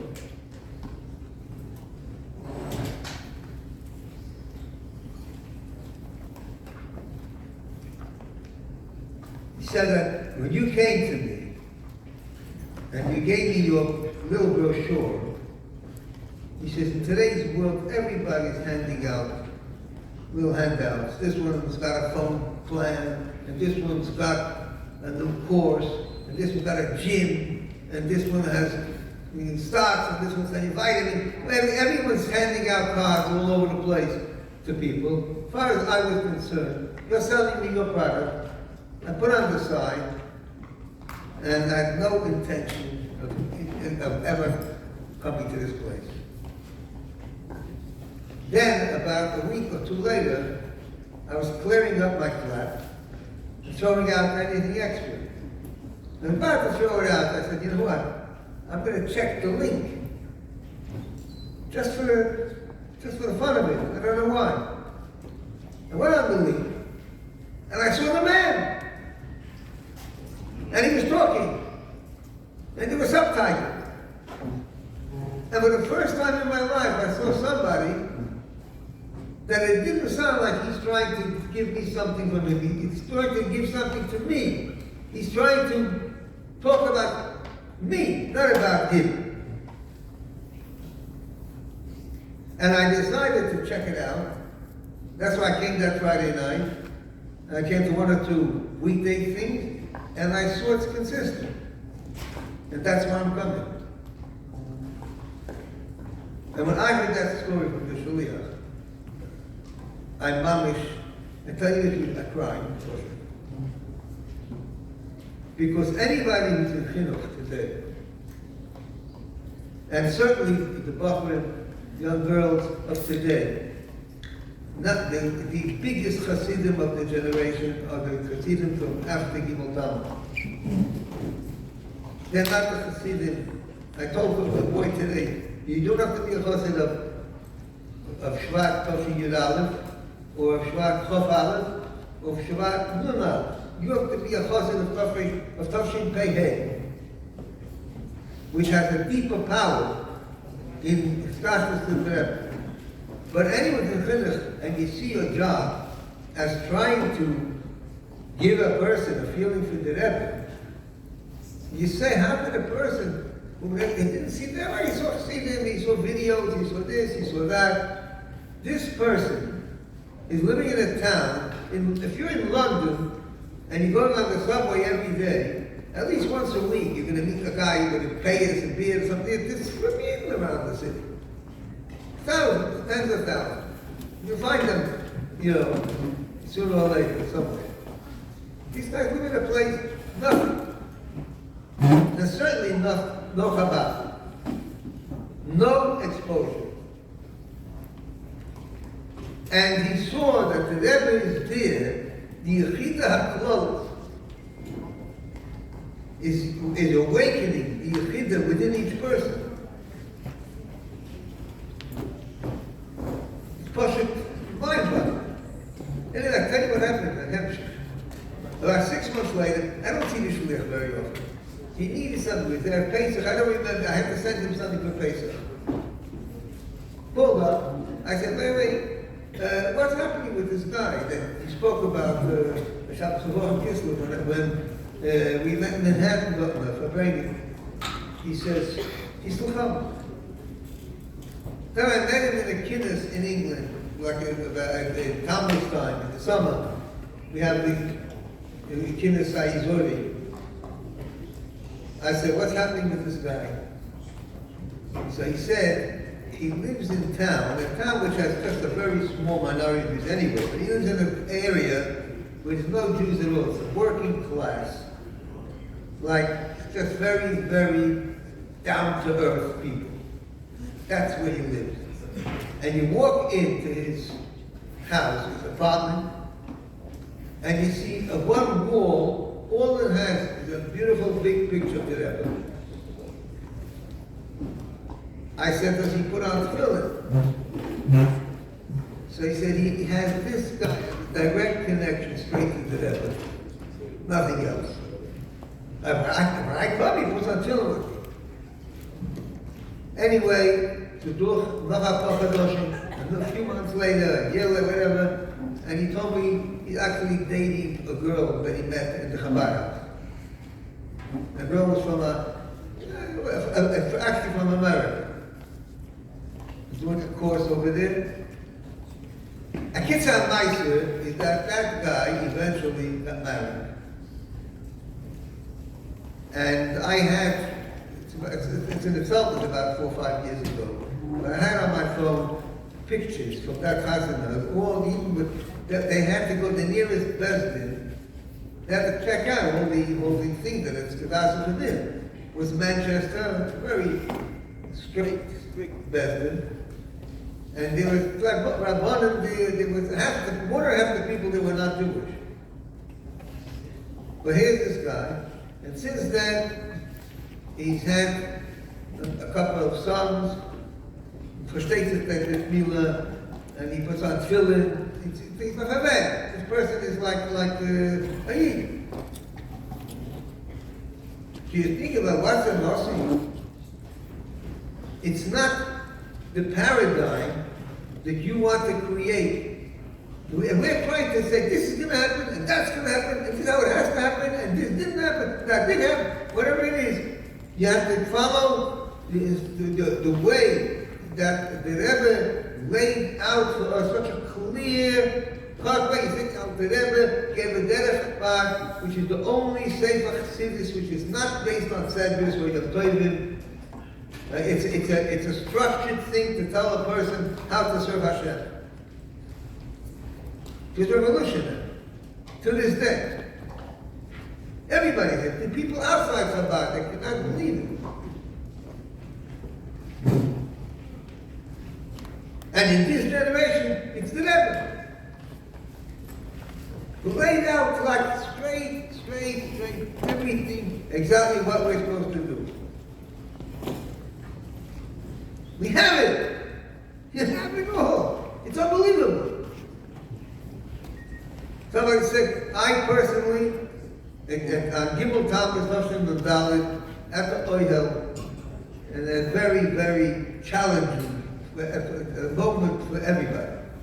And I took on 2 aflotas there, but one of the aflotas I took on there was Bali Neder. The Rebbe told me in the Yechidus in Toshach Chafal, that letter was his letter. So I don't learn anything. But I scan, I look at Sfarim. I go through Chitas already, almost 70 years. And, a lot of different things. I do them the same. And I had a career, always, learn at least a couple of oisias in a mind of the Rebbe, Mughal Gemai, my pride, Guilty Mughal has a different chain to it. And the Sikhs of the Rebbe, I'm doing now, believe they're trying to keep up with Patrick Lakuti Sikhs, whatever. But I didn't have any share in the Rebbe's ignorance. And I made up, I'm going to go to Seder, start and go through, by the way, in Yitzhak, coming Monday, Zach Davis, I start Chelik Hay the 5th time around. Now, this is the very end, Elul, Toshi Yudalad, in Chelik Dalad. And it's so right, it never lays out for you. So you're trying to find, and I thought of projects. This week, I'm sitting there, I do it usually, if I'm not teaching, that morning, I say that I learn, well, let's say when it was locked down, anytime, if there's nothing else that I have to do, I do it right after Shabbos, in Rebbe Netanyahu. And in different times, I had different numbers. That was up to about 3 or 4 pages a day, minimum size a day. And then I was with Jets in California, and they made me make a mishabeda. You had to donate a hachlata, so I made it 5, whatever it was. I don't add it, but now it's 6, I don't add it. But now, I saw a letter. This is Wednesday, I came here Wednesday, so this was, I think, Tuesday. A letter to the Kahila in Montreal, Anhola in Montreal. I asked the Rebbe brother to know what to say. But anyway, I think that has to be part of it. And I think this also has to do with the fact that we just had the Yotzat of Rabbi Greengrass. I'll speak about him in a minute. But, and these letters that I'm a lot of these, some unbelievable letters about a Viennese buffalo that they didn't take. This was before Tufshin. It was Tufshin Test, I think. And the Rebbe writes that over here that the way you people are running your moistness is that you make your hitzor fit your hachnasa. You spend according to the income of the moisture. And the Rebbe says, in my opinion, the early months, the Rebbe is almost apologizing. In every letter he's writing. Right? This is my opinion is the opposite. First, work out what is the correct hitzor, what you should be doing. And then work out how you're going to get a hachnosa. And then the Rebbe says, one of the earliest places that it appears in English of the Rebbe, like I heard from my Shver, from the Rebbe Maharash, the Welt sagt, am erkenne ich darunter, so man Rebbe nicht sagt, lachatchila Rebbe. Rebbe writes that there. And the Rebbe writes, they wrote to the Rebbe in the book that Hayas, which was dealing with immigrants, this is like shortly after the war, they have a chance to get from them, and the Rebbe said, you don't wait. You try to do all the shabbos you need to get from them, but don't rely on that, anybody else, anything else. You make the shabbos yourself to what you want to do. I'm giving this over here. I saw it to Hanhola. In those days, Hanhola probably meant Anash. There was probably 10 families here, maximum. I don't know what it was like. 15, 20. Anyway, and then Wednesday, before I got out to the airport, I did my English for that day. And I found a letter to Rav Menachem Zev HaLevi. And it's pretty rare in Chelik Dalet. I'm halakim, there's many letters to Rabbi Greengrass. And this letter was about a big compliment about the Kovetz, the Kovetz Dinim that he created, with the Rebbe's guidance, with his solution to the Satan, I think. And what the Rebbe basically said, to get funding for it. And I was thinking then just about the vote. I want to say just a few words if you like something. You don't mind, do you?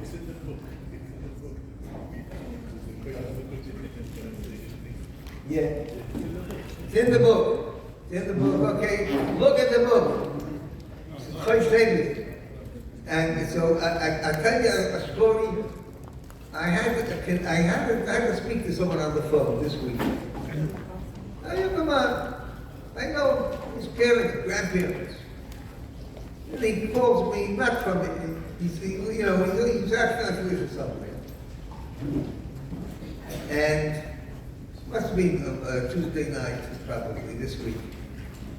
He calls me, I talk to him a few times a year, probably, about different things in his life. I said, this happened, it's happening. I said, look, you learned in Montreal. You learned with Macabre by Revolve Greengrass, who was my mashpia also. Tell me something. What did he mean to tell me? He said, I got him too quick. He said, I'll let you know. Today, I got from him a 2-minute voice note. And he said, can't go into further, but actually he gave me what I really wanted to hear. He says, in one word, in my life, that man was a bridge between the world that I live in.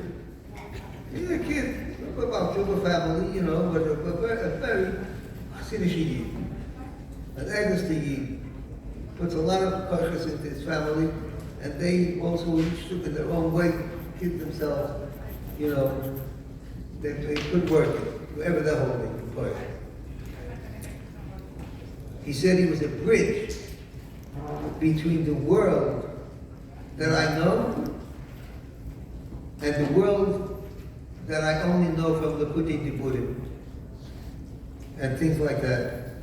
He's my connection with a different century, with a completely different society, a different kind of life. And I thought that that's such a beautiful one-liner. He was apologizing half the call just for not saying more. He said, he mentioned the different things that inspired me. So that's not even clothing. The one sentence, was that he was a bridge between the world that I live in and the world that you read about. It's a more gesagt in Chinuch, because really the Torah doesn't change. In the Kololei HaChinuch, HaMatarach, the Vedic Rebbe, he says that more than half of that sefer, I believe, is about being able to assess the Talmud, the Mechunach. I call it the Keli. The Torah doesn't change. But to be able to give the Keli, you have to know, if you give too much to the Keli, it overwhelms. If you give too little, you're diluting your message. So you have to get the right mix to make a person feel that that world becomes a reality. In his world, that's what Chinuch is about. Rabbi Greengrass is a person, which, Rabbi Bell, I believe, retired. Did you mention the Rambam before that? We had Chof this week. The Rebbe writes about the Rambam, a summing of his life, to people, to Yidden who needed a big Yeshua. He said the Rambam, if you look at it on paper, had an extremely difficult life at every stage of his life. And you never know it. If you know the Divrei Yemei, what the Rambam lived under pressure and sometimes devastating disappointments and frustrations.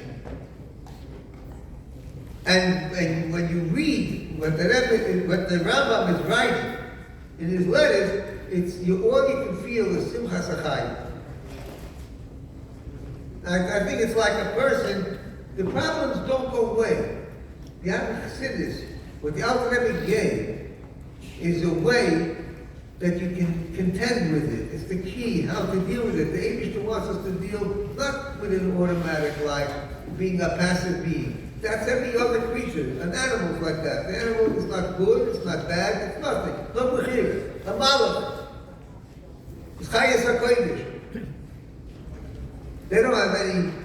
Bechira means having problems, having issues within yourself, without yourself, and how to deal with it. It gives a certain sense that you're a partner with the Eibishter because you're doing the way the Eibishter wants you to do in that situation. So I think the Rabbi brings us. That's how we used to call it. The lawyers are both, maybe more, whatever. Everyone has what they said. The Wolf was a person who was a very major Baal Yisur on many, many levels of his life. And he tried very hard to make other people to feel important. You know, I just heard from someone today that a bacha, after his wife passed away, and they said, "You look a little sad." He says, "Come to my house." And he went and had lunch together with the bacha. Well, the bacha is just in Passover. You can check it out at 8 o'clock. Right? That's good. He was a person who gave himself over. He was a person who worked in so many different fields. Like, we know that Rebbe said, "My Makubal should be Nechal HaKelim." Actually, he was a person who made a summer camp in the early Tafshins. When they made Gan Yisrael, he told us in Yeshiva that they had a camp really in the 1940s. Made a summer camp. Worked in the yeshiva. He was a Koharovit. He davened, put it like unbelievable effort into his davening. He chazed my morim. One of the more recent, like maybe 15 years ago, I was here in Montreal, and he was not well. They had a minyan in his house, Mincha and Motzi Shabbos. So I was asked to go, and I went there. And in between Mincha and Maariv, we chazed a Maimah for about 45 minutes.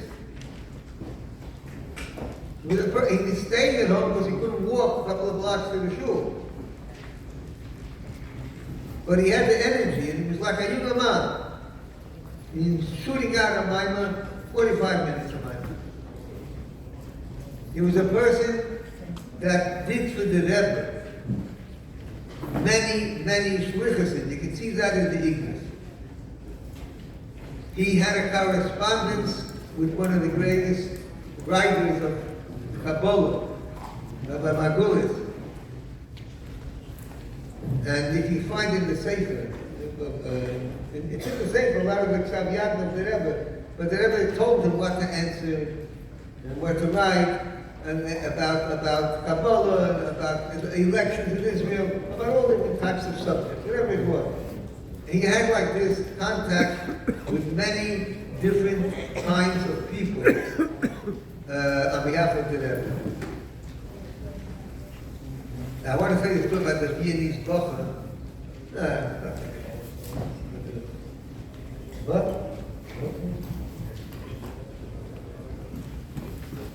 Rabbi Douglas HaKohen, the Kohen HaGodol. I tell you one thing, that Wolf told me about 100 times how proud he was of Douglas.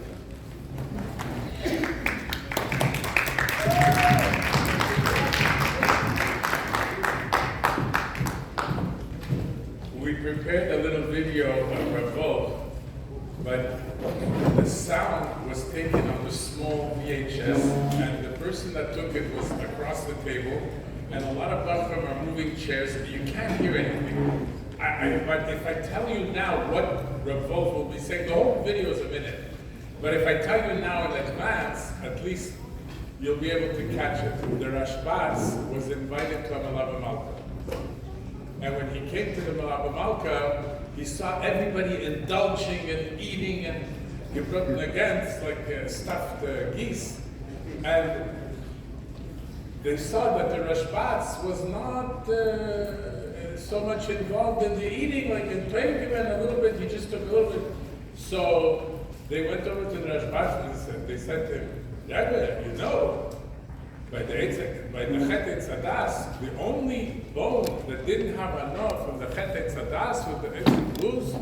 And when Mashiach will come and will be Tchias HaMeisim, they say that the Etzim Luz, that special bone, which is a round bone at the back of the neck and it's the top of the spine, that little bone is nizun, is nourished from Malava Malka.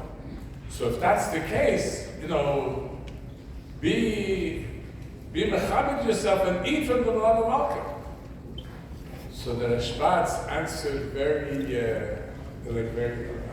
Chosid Davzayin Klub, and he answered very wisely, and he said like this, yeah, it's true that when you eat a Malava Malka, then you're giving nourishment to the Etzim Luz, which will help us by Tchias HaMeisim. So I'll say it first in Yiddish, and then I'll translate it in English. Aber Sefaran Amol, am Essechon Azoi Viel, bei Malava Malka, am Ken Tchias HaMeisim nicht aufstehen. If you eat so much and in such a way, you'll never get up by Tchias HaMeisim.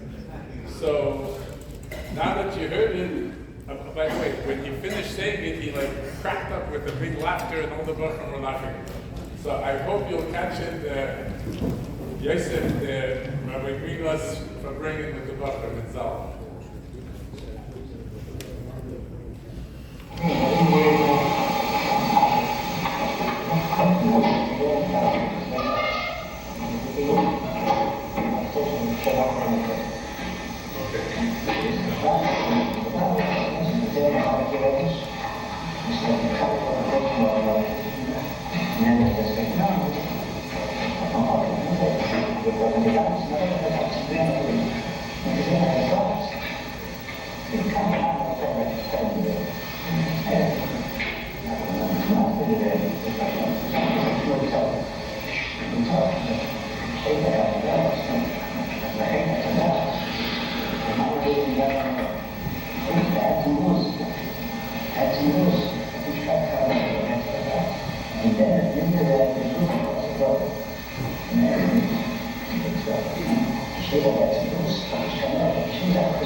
I was in the oil by Kinnis HaShluchim. I came out of the oil. Mamish, across the street, my phone rings. Somebody says, "Is this David Cohen?" I said, "Yes." "I have a very important thing to give you." "Where are you?" I said, "I'm by the oil." "Oh, I'm not far from the oil. Could you wait for me?" I said, "I have to go to Crown Heights." No, don't go, don't move. You have to wait. I have to give you something." I said, "What is it?" He said, "Listen, trust me, you'll be happy that you waited for me, that I should give it to you." Now, I trust me, I should wait. I waited. He came, I told him the address where my car was parked on one of the streets, 223rd. He came, he comes to me, and he runs with two hands holding an envelope, and he says, "This story is like this. Somebody took this from your father-in-law's house,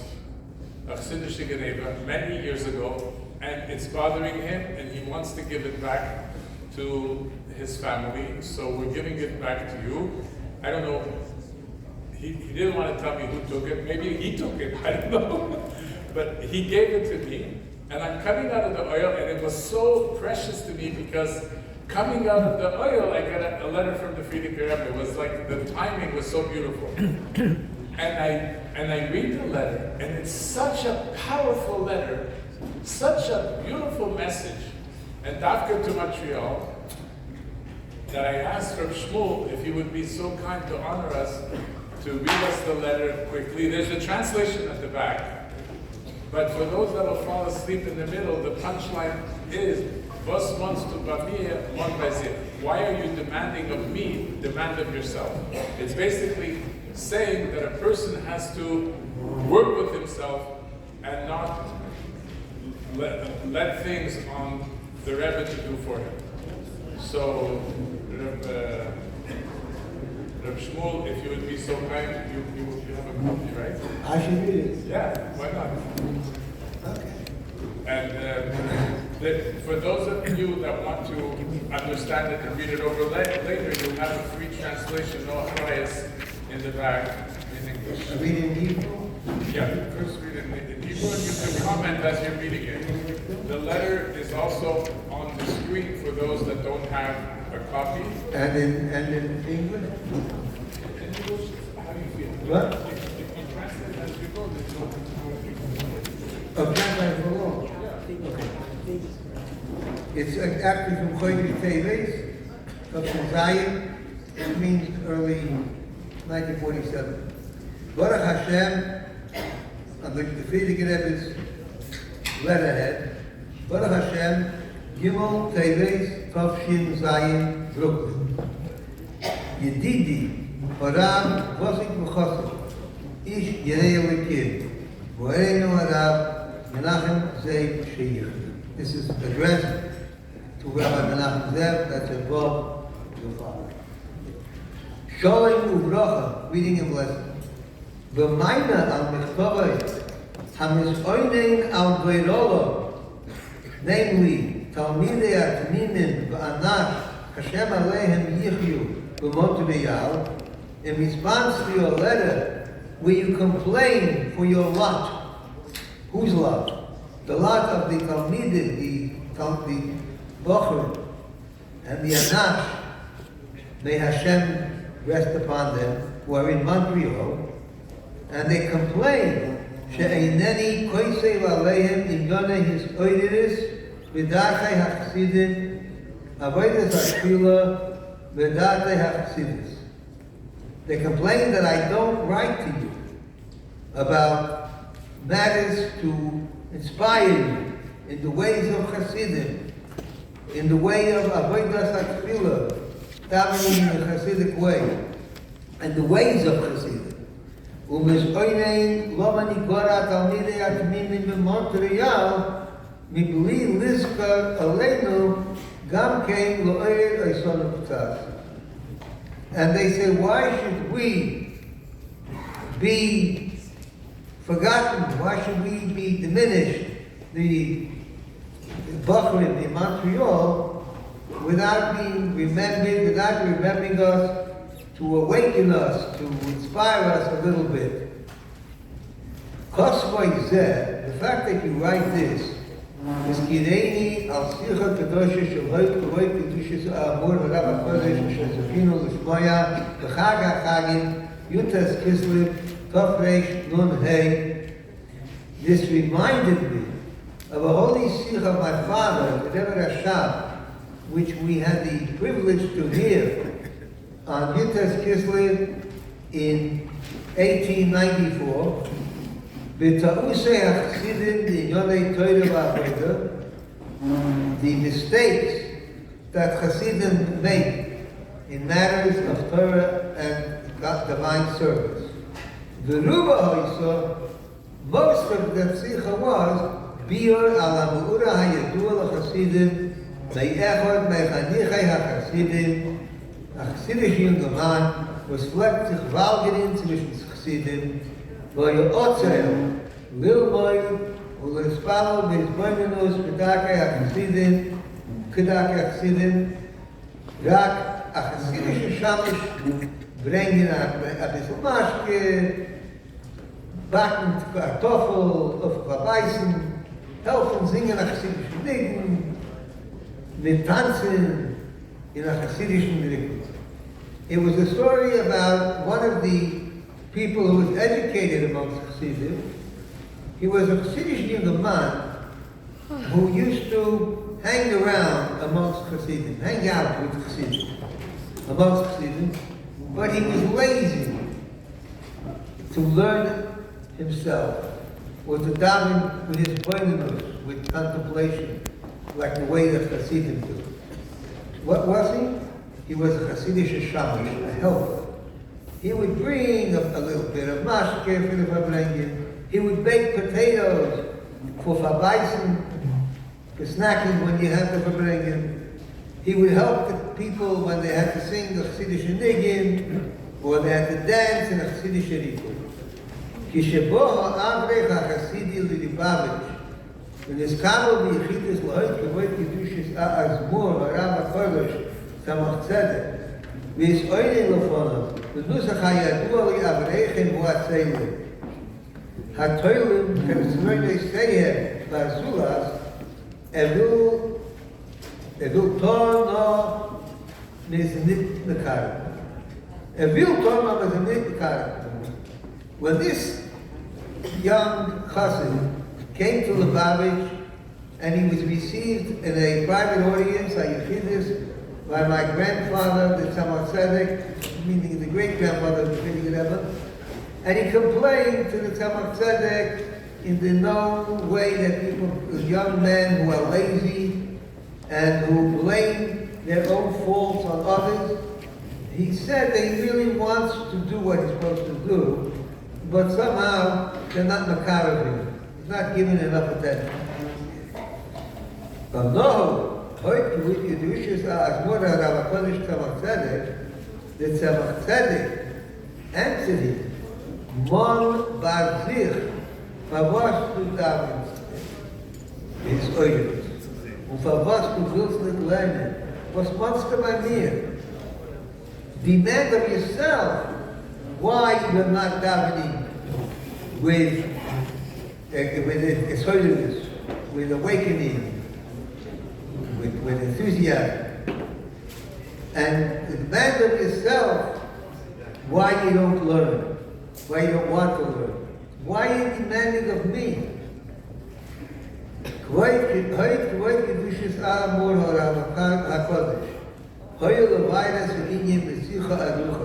My father, that's Fabrengen, my father, the Rebbe Rashad, at the Fabrengen here in 1894, explained in a long sikha, long talk, kama shoyt, many hours, the Tavuse HaKainus, the Bachurei V'Avreichei HaChasidim, was facing as Midake Chasidim, as Midaf, morning, klogen sich al heder arbeide, no man vergesst, the women midaf sich klogen.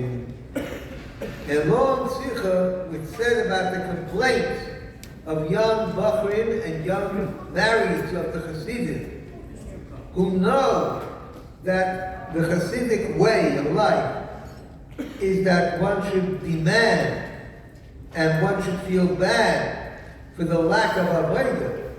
But they forget who is the person they should be demanding from. Who is the person they should be complaining about? In other words, themselves. Hasicha kavosha hahi bi'aroi ba'arucha achsidim horashbat v'achosid lebchanoi henbu in der Hezvadus durch den Ner Chamishi Lechaneke und hat gegeben zu verstehen, was man meint ועושה עלינו כולנו ראשים גודל אז מלאת sich aufgehabt von der Tadei mit der Stoß und man hat ausgerieben die Augen auf sehr, was tut sich mit sich und herum sich. This holy sikha was explained at length by the Hasidim, the Rashbats and the Chaloy Tehu, in the Fabrengen of the fifth light of Hanukkah, presumably a week after he discussed it. And they explained to us, to everyone who's at the Fabrengen, the Frierdiker was then 14 years old, what does it mean? And it made a great impression upon all of us, and we realized, we woke up from the foolish daydreaming, foolish slumber, and we rubbed our eyes in order to see what's happening with ourselves, within ourselves, and around ourselves. Hadoy Shloimeh, best regards. Uvavarchai, and I give you a bracha and a sign with the V to get up his name. What? Rabbi Koza, should we read in English? This is the translation that was prepared here. By the grace of God, 3rd Tavis 5707, to my friend, the rabbi, the elder Chosson, God-fearing, our master, Rabbi Menachem Ze'ev, may he live, greetings and blessings. In response to your letter, whereby you complain of your situation with the students, may God be with them, to live in Mונטריאול, that I am not writing to them words of inspiration and the ways of Hasidus and of the service of prayer and of the ways of Hasidus, and you ask, why are the students in Mונטריאול not worthy of this special attention? What you write reminds me of the talk you went over with my father that I was privileged to hear on the holiday of holidays, New Testament 5655, mentioning the mistake that my Hasidim made about the service to Hashem in Torah and prayer. The main talk explained the practice of someone who was raised among the Hasidic community. You can call him a Hasidic young man who spent his time among Hasidics, but unfortunately, he was too lazy to learn Torah, to pray, to meditate in the ways of Hasidim.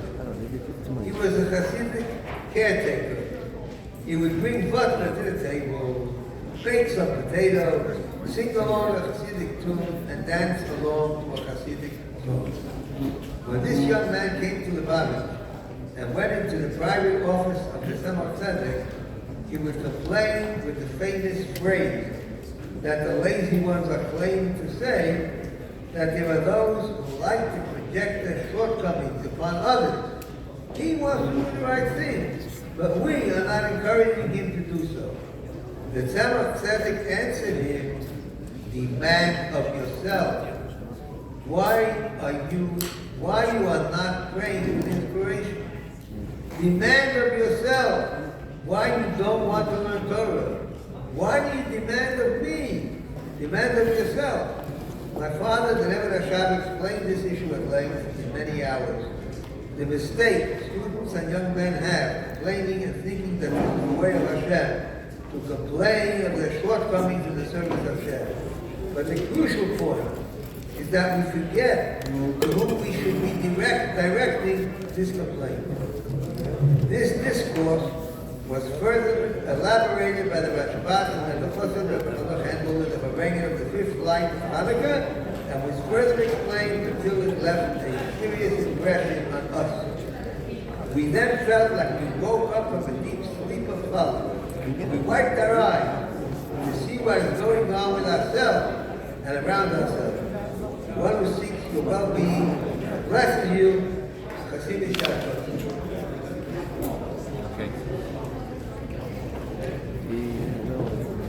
We'll ask everybody to sing along Siddur Shadigim together. It will be Mamsheh. Yossi.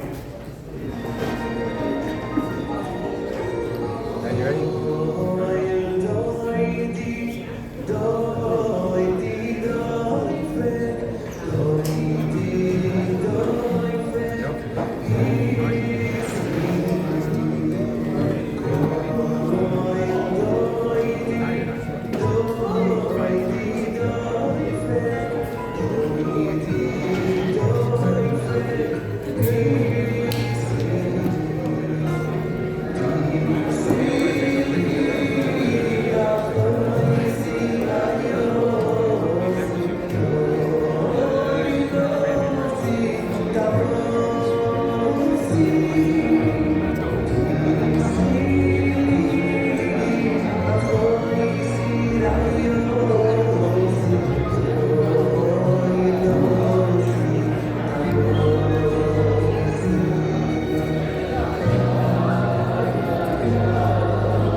got together and would like to give a matana to the Rebbe and involve Anash that they should be Frankisten. And the beautiful calculation comes out to be that every single day, 5 tanks will go out with 3 Nikolai, which makes 15. In 5 days, it's 75 Yugalai that are Frankisten. We already have, Baruch Hashem, 2 running tanks. 1 tank that was ordered, and we'd like to get 2 more tanks, which will make 5 tanks. 3 in each tank, going out at least 1 hour a day, and 5 times 15 is 75. Give the Rebbe Matana for his 75th year of leadership, that we should all become tankistim for a little while. Those that could go on the tank, go on the tank. Those that could go and put on tefillin by foot, go by foot. Those that could invite somebody for Shabbos. Let all the homes of Chabad be like it used to be in the good old days, to invite a lot of families that don't know what Shabbos is. And by doing so, it's the most beautiful matana we can give to the Rebbe. So if you could write your name and your mother's name, it'll be written to the Rebbe, and put it into this box, and more details will come out. Also, there's Koishel Bracha on the table. There's Yortzeit Liv. It's a supposed to write, to light a ner, neshama for the Alter Rebbe, and let that ner be glowing in your house and bring you brachas. Please take it with you or light it on the table here as you wish. There's also a little mashka from the Rebbe's nurse. We were talking about it before. Say the chayim with it, but make sure to drink it before Pesach. And we'll ask Yosef to put on Sheyibane. We'll bench, and those that want to stay for a little for Hamish if I bring, and are welcome to stay. Sheyibane will be video number 5.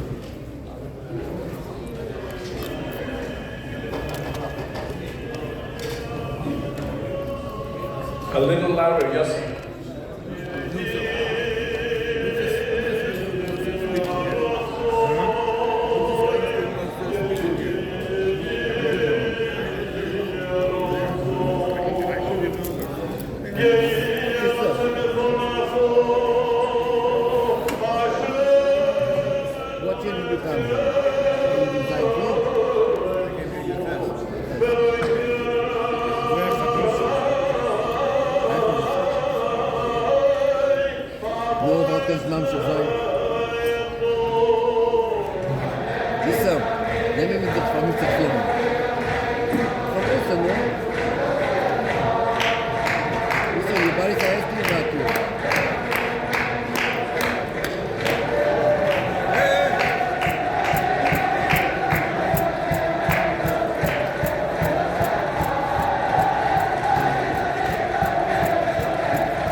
The mention, I don't know how many people wash, but it's a Sudas mitzvah, a Hilula Tzaddik.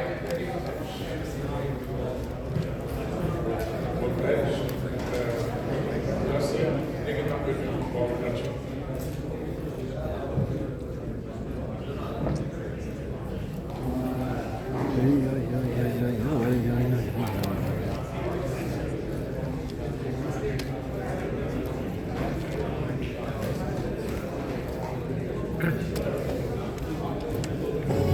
Whoever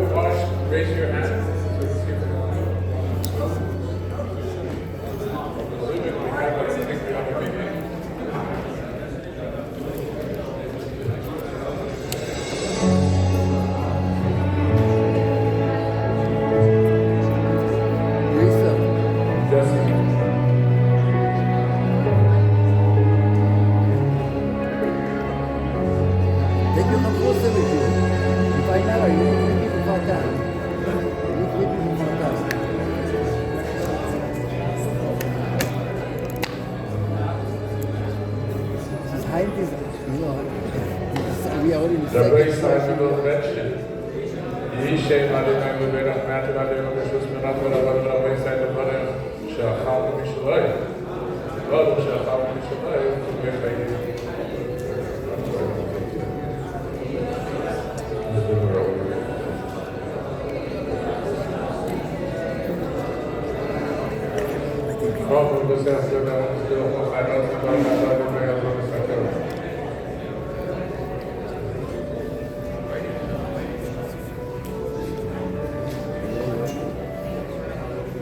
The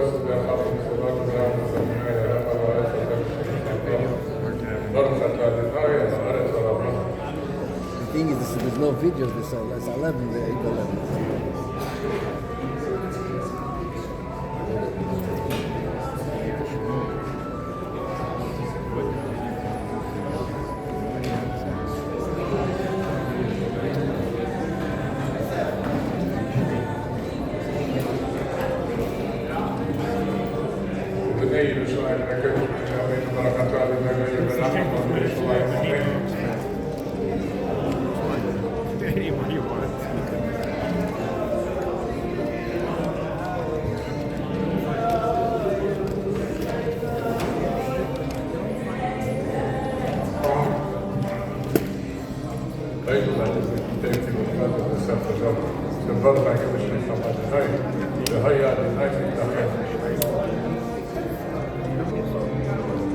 Rabbi Shmuel said to me that one of the most successful way to finish the Fabregan would be if anybody would have any questions. We don't have much time because here at the hall they asked that the lights out should be at 11:30, but if anybody has any question, whether it's a Bachar or a Gemara, he would be glad and very happy to answer the question. And if someone is ashamed to ask it in public, he could write it on a little piece of paper and pass it down. He doesn't have to sign his name. So maybe we'll go down from the head table or go on one of the tables and ask the Bachar, you can write anybody that might have a question.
We ask again to please fill out the blue papers and put it into the box, and we'll ask Rabbi Shmuel Zalman to walk around and to hold some of the papers if he has, and we'll sit down just for a few minutes and answer some questions. And the Shmus of the Bala Gerula, Bala Hilula, Neilach Be'achais of Netzach Salavayit should be with us. We should be zeichet to the Kula Shlema. Rabbi Shmuel.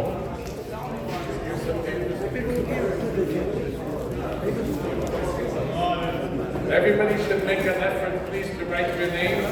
Please, it's a big schus to be mishtatzet to be at Mekis. Just see, nigga number one again.